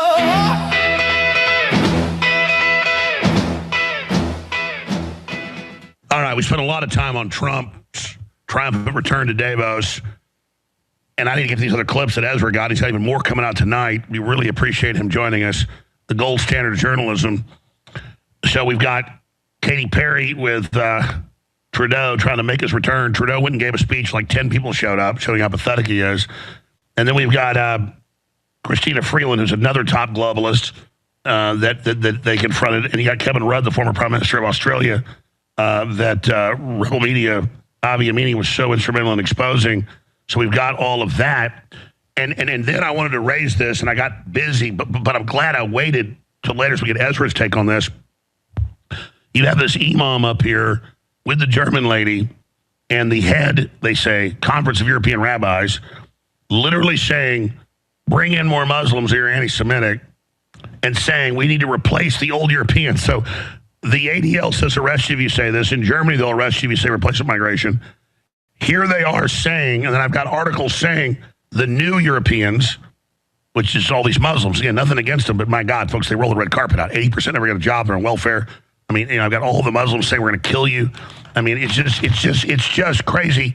And then you've got literally Jewish groups, not all of them, that are in the middle of all this. And Ezra happens to be Jewish, and we get his take on that coming up. But first, Ezra, let's get into Trudeau trying to get a facelift, disgrace, showing back up. Tell us what happened here. You know what? I'm just thinking about it. Canadians would really, really care about Trudeau because for 10 years we've loathed him until he was thrown out. Alex, if I may, given that we have limited time, can I suggest that we do the Chrystia Freeland clip? I think your viewers might connect with that more because most of your viewers are American. And here's why I'd suggest that. Chrystia Freeland was the Deputy Prime Minister of Canada for most of Trudeau's term. She was a member of the board of the World Economic Forum. And she is Ukrainian by heritage. And believe it or not, her own grandfather was an actual Nazi, which is sort of incredible. She tried to cover that up. It was revealed. She said, oh, that's Wasn't Soviet he like propaganda. the head propagandist over like 5 countries? Yeah. Yeah, he expropriated a Jewish newspaper and turned it into a Nazi newspaper. So she comes, it's quite something, her story. Anyways, she has been Zelensky's right-hand woman, and over Christmas, she accepted a job from Zelensky as his senior advisor while still being Canada's senior advisor on Ukraine. So she was working for Mark Carney, our prime... I know that's illegal in the U.S. Is that illegal in Canada? Yeah. Well, yeah. So I just wanted to set the stage. And let me just throw one more thing out before we go to the clip. She was also the person I mentioned. She was Deputy Prime Minister. So she was quite powerful in Trudeau's administration, sort of like Dick Cheney was under George W. Bush, more powerful than normal. And she was the one who instructed banks to seize personal bank accounts of any of the trucker protesters. And as you know, a lot of husbands and wives have a joint bank account. So if the dad was protesting with the truckers, sure, that's suddenly the mom's you just had the court rule Trudeau's emergency powers were dictatorial and illegal. That's right. So anyways, that's all the background you need. May I encourage you to play the Chrystia Freeland clip? Yeah. I think it's 8 minutes she's long. She's a major global kingpin, folks. Here's the clip. Yeah. Ms. Freeland, why didn't you disclose your job offer from Ukraine to the Conflict of Ethics Commissioner within 7 days as required? Hi, nice to see you. Likewise. I disclosed it to the Ethics Commissioner immediately. Are you sure about that? Because you didn't tell the Prime Minister for 2 days. I told the Prime Minister as soon as I spoke to him, as soon as I could speak to him. Why did you keep it secret from the public, though, until the President of Ukraine tweeted it out? It wasn't finalized. Are you sure it wasn't because you guys were shipping $2.5 billion out and it would be odd to have you on both sides of the deal? That was a decision of the Prime Minister. And let me just say, I think Canada should be proud to support Ukraine. And but I don't think that's the question. You were on both sides of the deal was the question. I wasn't on both sides of the deal. I actually wasn't at that meeting with the Prime Minister. But in any event, let me be very clear. Ukraine is fighting for Canada's security and for Canada's democracy. But that doesn't, no one's disagreeing with that.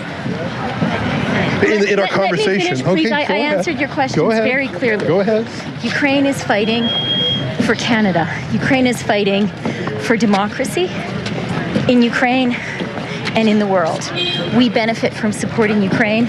I'm proud of the support that Canada has given, and I've been very, very proud. But you have to be, you have to follow the law. No, hang on. You have to follow the law. Oh, I followed the law 100%. Well, I followed the law 100%. And let me just be clear. Your questions are about casting doubt on support for Ukraine. No, it's about casting doubt on your ethics. No, your questions are about casting doubt on support for Ukraine. You're trying to misdirect. You're trying to misdirect. No. I am telling. How can you be on both sides of the deal? You should be ashamed of yourselves.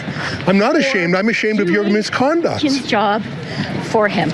I have behaved ethically at every moment, and I'm very proud. You were Canada's special envoy to Ukraine while you had an offer pending from Ukraine. Your question. You have not. You have tried to distract and misdirect. I have not tried to distract for 1 minute. Where are you living these days? Where's your home? Are you in the UK? Are you in Ukraine? Or are you in Canada? So that is not pertinent to the question. Well, it's an interesting question. But my home is in Toronto. Thank you very much. Do you still work for the Roads Trust? I haven't started that job. Are you going to do that job as well? Yes. The job for Ukraine is voluntary and unpaid. Thank you very much. Yeah, the Roads Trust is the British Empire government thing. Bank accounts of Canadians. Well, that's a good question that I don't think you've ever answered. The Federal Court of Appeal recently ruled 3-0 that your decision was unconstitutional. Do you regret that? You seized and froze bank accounts. The Federal Court of Appeal said that was unconstitutional. Any regrets?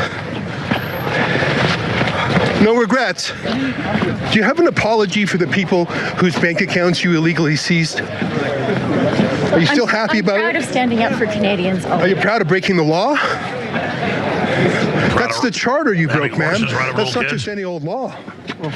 4 judges in a row have agreed you broke the law. You're a lawbreaker.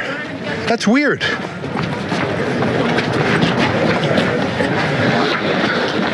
I've answered your question. You should be really proud. You should be really proud and of yourself. I think you should be ashamed of yourself. For what? For doing Putin's work. You froze Canadians' bank accounts. You're still a lawbreaker. She's the one that has SS officers standing ovations in Parliament because they fought the Russians in World War II. Your legacy is a lawbreaker. Your legacy is someone who turned our banking system into a third world system. A banana republic. You have no compunction. She moves quick. You're fine with what you did. You don't regret it. As I said, I've spoken to you and we're finished this. But you haven't answered the fact that 4 judges say you broke the law. You don't think you need any public statement on that? I've spoken at length about the issues that I need to Not since the Court of Appeal ruled. The Court of Appeal said you're a lawbreaker. You haven't said anything since then. That this constitutes harassment by people who are doing Putin's job for him. Same thing. You're a censor, aren't you? You would love to take my bank account, wouldn't you? Extremely embarrassed and ashamed of themselves. I'm not embarrassed at all. I didn't break the law like you did. You should be ashamed of yourself. I'm neither ashamed or embarrassed because I'm not a lawbreaker like you. 4 judges say you're a lawbreaker. 4 judges say you violated the Constitution. 4 judges said you illegally stole money. What are they? Are they right or wrong? What are the repercussions?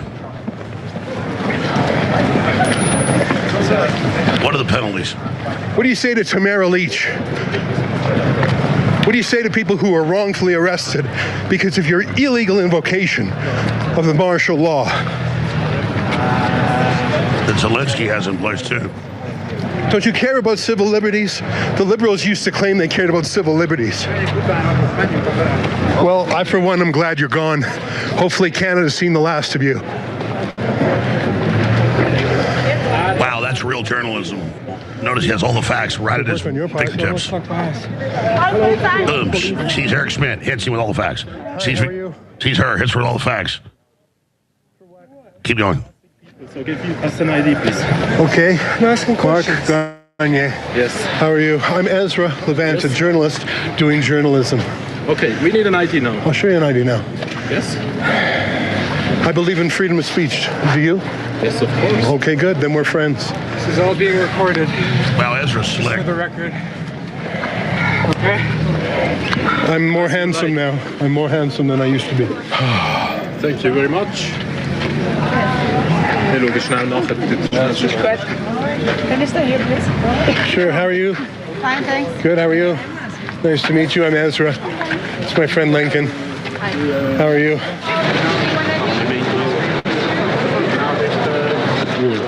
Okay, guys. Have a nice day. Just leave. If people don't want to speak with you, they don't have to. You have to understand that, okay? That's their liberty. But she was talking to us for most of that time. Yeah, she's a public figure and oppressed him. No, she was not happy at all. Okay, so have a nice day. What a happy ending. You know, I said this to another reporter who was new to Switzerland. He was worried about the roadblocks with police. I said, don't worry. They're just for security. Just show your passport. You have to. But they just say, I'm a journalist doing journalism, and they'll wave you through. And this journalist was skeptical. Yeah, the and Swiss look hate at the globalists. Chrystia Freeland, the law-breaking bully of Canada, somehow got 4 Swiss police to pull us over. They checked her ID. I think he made a phone call or two, and he said, hey, just take it easy.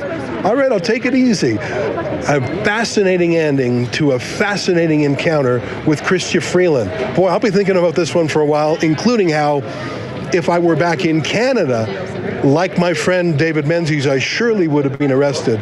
What an exciting day, and special thanks to my colleague and partner, Lincoln Jay, the videographer who did everything you saw, but running backwards. And when I ran out of questions on the conflict of interest, he reminded me, you are talking to the woman who seized and froze hundreds of bank accounts. So Lincoln, who's filming this right now, I just want to say thanks, Lincoln. It was a true partnership there. And finally, you did not lose your cool when the cops pulled us over. This ain't your first rodeo. Anyways, folks, this is Rebel News doing our work as we love to do. And if you think this is valuable journalism, help me out. There were 4 of us who came here from around the world, and unfortunately, rents here are insane during the week of Davos. If you can help, go to WEFreports.com. Where else are you going to get that kind of encounter, I ask you? Thanks for your support. That's right, folks. 90% of war, the Pentagon will tell you, is information. And if you don't back Rebel News, if you don't back InfoWars, you're insane. Okay? The people want this. It's happening. I got to say, I hadn't seen any of the clips because I was busy today and it just came out. I'm glad you said skip ahead of Trudeau because I did watch that. It's interesting. He's such a scumbag, but he's kind of out of power. This is still a kingpin. That's better than stuff you see on HBO. Great job. That is powerful. You know, I didn't even recognize her because I thought by herself, and she's littler than I remember. But my colleague Lincoln spotted her, and you know, she tried different things. She tried just talking it out. Oh, we're all for Ukraine. You know, oh, you're a Russian spy. Like she tried all these things that work on the mainstream media, and I just thought I'm not going to let that stop me. And then she came back to you're harassing me. And in Canada, she really did. I don't know if you saw that picture of my colleague there in the final minute. She had one of our Rebel News reporters arrested. No, I remember. He did nothing. They grabbed him, basically beat him up, took him to jail. Yeah. So, and I want to give a shout out to the Swiss police. And I don't give shout outs to police quite often, but I actually think they're pretty light touch when it comes to press freedom. And they could have done rough stuff to us there. They just checked a few things that said, and you saw him, he said, hey, just take it easy. No, like absolutely. So shifting gears out of that, we'll add this in post. We'll add the full thing with Trudeau there. Because we're live now, but when we put it on X and Rumble, we'll do that. Just briefly, what is Trudeau there for? Trudeau doesn't have any official status. As far as I know, he's not working for anyone yet. He has a new girlfriend, the American pop star Katy Perry. And actually, I think they're a pretty good fit, Alex. They sort of remind me of each other. And I don't begrudge a man finding love. You know, it's funny, when he was separated from his wife, Sophie Trudeau, they kept that a secret from the public for a long time because Sophie and the kids wanted to fly on our version of Air Force One to all these exotic locations with their dad. So they actually lied about their marital status so that his ex-wife could grift the free stuff. Anyways, that ended eventually, and now he's hooked up with Katy Perry. I didn't ask her any questions. I didn't bother her. I thought, she's a public person, but she's not political. I just talked to Trudeau, who had the same sort of banter with me. He was trying to gaslight me in his own way, but I don't know. Here in Davos, I get more access to Canadian politicians than I do in Canada, because as you can see, there are some bodyguards there, but not a lot. Back in Canada, this guy would have 8 or 10 bodyguards around him. Oh, let's be clear. When I covered Bilderberg 2006, I fly in, no criminal record. They interrogate me for a full day. And by the end of it, the guy was speaking in a French accent. He said, "We're taking you to Toronto. You're going to be raped anally." And oh my God! And finally, the press got it. They had to release us. He said, "I apologize. I have a daughter. Please don't file a complaint on me." I was happy to get out of there. Wouldn't cover Bilderberg, but I mean, that was how many years ago? It was 2006. I mean, it was crazy. I mean, we're talking like in a movie, screaming at us for hours. They'd leave for hours, screaming. One of the cameramen quit and flew back because they were like, saying we're going to. And he looked at me and said, "You're going to get raped in Toronto." And I said, "I can't believe you just said that." I just said, I'm telling you, like, that's not the average Canadian, but the average Canadian is so nice, they don't realize the type of some of the evil police leadership they've hired. Yeah. Well, I mean, I myself was arrested briefly. There was some pro-Hamas protesters, and they weren't just pro-Palestine, they were pro-Hamas. They literally had a recreation of the final moments of Yahya Sinwar, the Hamas terrorist leader. And this was just a few blocks away from my house. So I just went there to take a picture of it. And I've seen the video, and they come arrest you for it. Yeah. Yeah, they arrested me. They said your presence here is enough to cause them to breach the peace. Nick Sordor got robbed and drugged by a car 3 days ago. The police pull up on video and say, "It's your fault. You shouldn't be here." Yeah. So let's shift gears now. Speaking of that, I can show you 100 articles. Here's one. National Geographic cover story just a couple years ago. The new Europeans, how waves of immigrants are reshaping the continent. Now, here's another one. The new Europeans. All right. How Germany adapts to new European reality. The new Europeans. Okay, so this is a talking point everywhere. And so they're literally saying we're replacing Europeans with Muslims. And if you criticize it or you say we're replacing you, they'll arrest you in Germany and Sweden. And then I see this clip from Davos today. Old Europeans must accept the new immigrants. President of the Conference of European Rabbis with this imam all agree the rise of the extreme right in many European countries is a response to the insecurity felt, because 80% of the Muslims are on welfare and they commit 80% of the crime.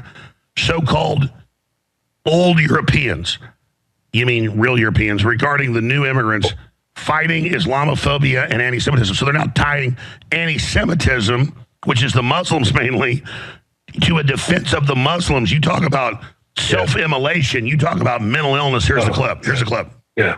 Your Eminence, especially in Germany, you are facing a rise of anti-Semitism, but we are facing this all over the world. So I would like to hear what is your perspective on this? The 7th of October has created turbulence in the whole world, a tremendous rise of anti-Semitism, organized, state-sponsored, in many instances, in universities, on the streets, and a rise of 500%, maybe some instances to 1,000% of anti-Semitic acts. And there has also been a reaction of Europe. I think the rise of the extreme right in many European countries is a response to the insecurity felt by the old Europeans, so-called old Europeans, regarding the new immigrants who came from the Middle East. So I think that fighting Islamophobia and anti-Semitism is an interest of both religions and both communities. And when we do it together, it's going to be much more useful. We have created, under also the Saudi umbrella, more than 10 years ago, the Muslim Jewish Leadership Council, and which was successful. And we believe that we have to go this way if we want to make sure that every European can live in peace and walk in peace in the streets. So let's translate that. You got the head rabbi of the liberal route saying we're on the Muslim payroll to open the gates so Jews are safe from the old Europeans. I mean, you talk about a circular firing squad here. What the hell am I watching, Ezra Levant? Now, was there another clip where he talked about immigration? Because here he said Muslims came in and that caused, and he said old Europeans. I like saying indigenous. If I was a Anglo-Saxon, or if I was a Gaul, or if I was a Germanic person, I would say I'm indigenous.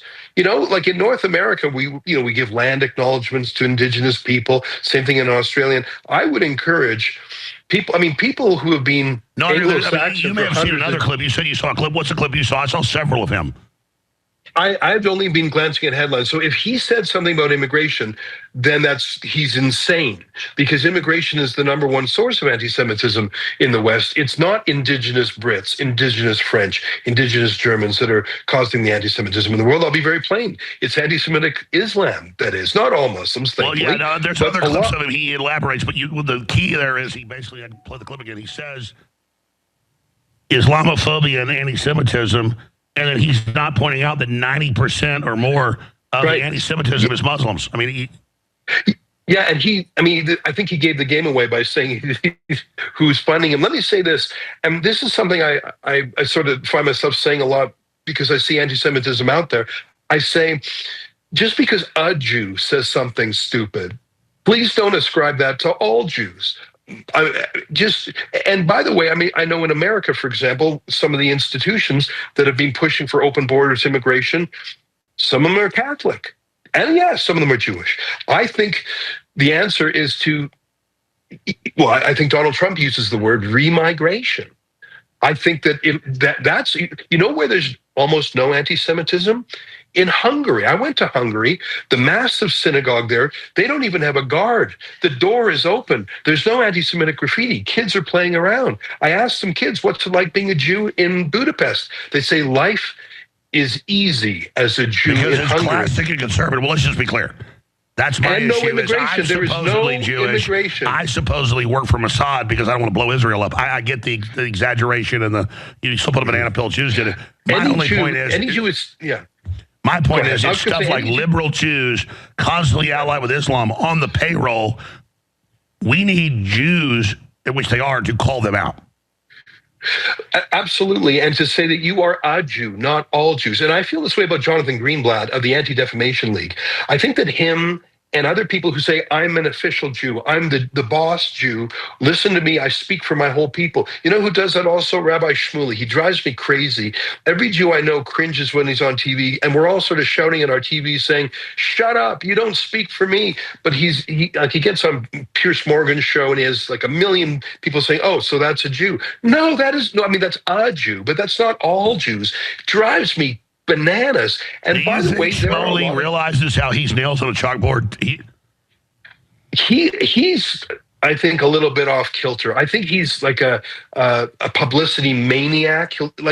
He doesn't even realize when he stepped in it. He just loves the clicks. And I don't know. I think him and Greenblatt have done a lot of terrible things in the names of being official Jews. I mean, Greenblatt has made one of the anti-Semitic canards is Jews control the media. When Greenblatt says, I'm an official Jew and I'm going to bring in censorship in the media, you have just made that accusation come true. And that's why I really think that they're a harmful organization. Now, there's real anti-Semitism. So I don't believe, listen, I live in North America. I travel all around.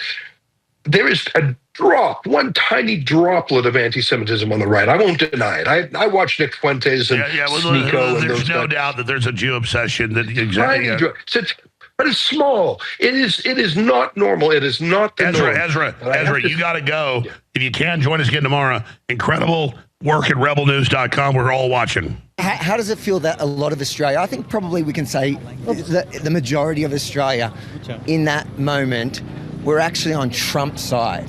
You said bad? Before I took this position, Mr. President. I don't like you either. I don't, and I probably never will. Does that hurt as the former Prime Minister?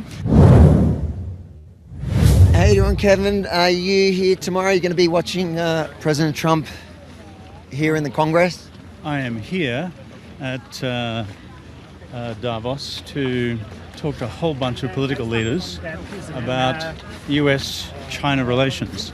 Is that in your new role? No, I'm still in my continuing role.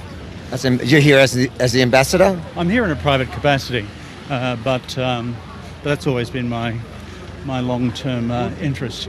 What are you doing here? I'm here to speak to people like you and... You're a rebel. I'm a rebel, yeah, that's right. Tell me, you're a permanent rebel? I try to be. You've obviously quit early. Is that, a lot of people speculate it's because of the way Trump told you to your face he doesn't like you? Does it have something to do with that? And can you admit it? I think the best thing for you to do, mate, is to look at the statements made by the Prime Minister, statements made by the Foreign Minister, and the statements which came out of the White House itself following questions along those lines from journalists, which disprove your thesis. So you say with a straight face it has nothing to do with the fact that Trump told you he didn't like you in that meeting, right? You were just looking for colour and movement, aren't you? Well, how does it feel that a lot of Australia, I think probably we can say the majority of Australia in that moment were actually on Trump's side and we're enjoying that moment. Does that hurt as the former Prime Minister? You know something? Because you're a rebel, you would ask rebellious questions like that. I got to run, mate. See ya. Kevin, so we can go a bit faster with you. We can go faster with you. But like, if you ran against Trump in Australia, if you ran against Trump in a meeting, that's all right. I'm running quickly with you. If you ran against Trump in Australia, who do you think would actually win? I love the fact that rebels always continue with rebellious questions. And if you study the Australian Constitution, that would be a problem. I'm sure. It's a question of popularity within Australia. Like the fact that most Australians were celebrating Trump's move, and then you denying that it has anything to do with that. It's making a bit of a mockery, isn't it? No, you're just being rebellious, and that's what. That's my job. Rebel. That's my job. You can continue being rebellious. What's your new job about? What's your new? As opposed to providing silly answers to rebellious questions. What's your new? You're interested in colour and movement. What's your new job about? What's this new role you're taking on? And when did you start looking for it? Did you look for it after Trump said that, or were you looking before? Just for your information, it was the position I held before. Yeah. So you're going back to it because that's what you wanted to do? There we go. Former Prime Minister of Australia, former ambassador almost of Australia. He says it has nothing to do with the way Trump treated him, and the problem are my questions, not Kevin Rudd. Do you regret at least what you said about Trump, Kevin? I'd say so. Having to quit being the ambassador, knowing that the entire country actually supported a foreign president over you must really hurt. Mr. Trudeau, what are you doing here at Davos? No comment. How come you never comment? This is the spirit of dialogue, is the name of the conference. How come you won't dialogue, Prime Minister? You're not getting into the spirit of dialogue here. Look at that. Who paid for you to come here? Was it taxpayers? What do you make of the Federal Court of Appeal upholding the ruling that your martial law was illegal? They said you violated... It's good to see you, Ezra. It's been a long time. How you been? How you been keeping? Pretty well, but you didn't speak to me. I'm worried about you. I don't think you have. You stopped speaking to me after the boxing match. I never heard from you again. That's not true. Every time we tried to come into contact with you, you had us arrested. I never had you arrested. You beat up my colleague David Menzies. Your bodyguards did. Your personal bodyguards beat up David Menzies. The RCMP, the official police of Canada that you're speaking against? Yeah. Well, I think if you're not going to trust our institutions, Ezra, there's a problem there. I think our institutions have been weakened by you, to be quite candid. That is your right to believe that and to feel that. And that's certainly something that you've continued to spread, people not trusting our institutions. A certain skepticism is important, but spreading of misinformation and disinformation is just... you're responsible, and I think you know that, Ezra. But, you've got a good little gig coming on. You've paid for all these people to come to Davos. I encourage you to continue to ask questions and challenge people, but to try and do it in a way that is grounded rooted in facts and reality. You've introduced more censorship. Thank you very much. A conversation is not you lecturing me. A conversation is a back and forth, not you just lecturing people. You misunderstood. Your time lecturing and haranguing people and creating outrage. There's no need to... you introduced more censorship bills than any other kind of bill. You don't believe in free speech. C-63 and all your other bills are about squelching people who you disagree with. So you continue to make your points, and you're more than welcome to. Well, so far, but not if you get your way. I think he did something to him. Or he put the head out. I feel like you owe the Canadians an apology for... Have a good day, sir. I feel like you owe the world an apology for your behaviour during COVID. Have a good day, sir. Is it bizarre not being able... to me. Please don't knock into me. I appreciate you respect. Well, your security was just pushing us around before. Of course. He still gives selfies. You got to hand him that. He won't talk to reporters, but he'll do a selfie. I just spoke with you for 5 minutes. You spoke at me for 5 minutes. You didn't answer any questions. You spoke at me, which is your style, isn't it? You don't do well with dissent. Are you going into any meetings here? Davos is about meetings. Davos is about connecting with people and talking about how we can continue to put people's success at the center of everything we do. Are you going to meet up with Mark Carney when he arrives? I have always happy to speak with any leaders, including my friend. And how do you think he's doing? I think he's doing great. Are you worried about the rift with the United States? I think everyone is worried about an increasing polarization around the world. Do you feel that his visit to China was successful? I think there's a lot of work to do around the world, but it's good that we continue to engage with friends, allies, and potential challenges around the world. How do you feel about the looming referendum for separatism in Alberta? Have you followed the separatist movement in Alberta? That guy, see you later, a long time ago. Very familiar with all the various challenges in Canada, and we'll continue to trust Canadians' thoughtfulness and unity. Would you be part of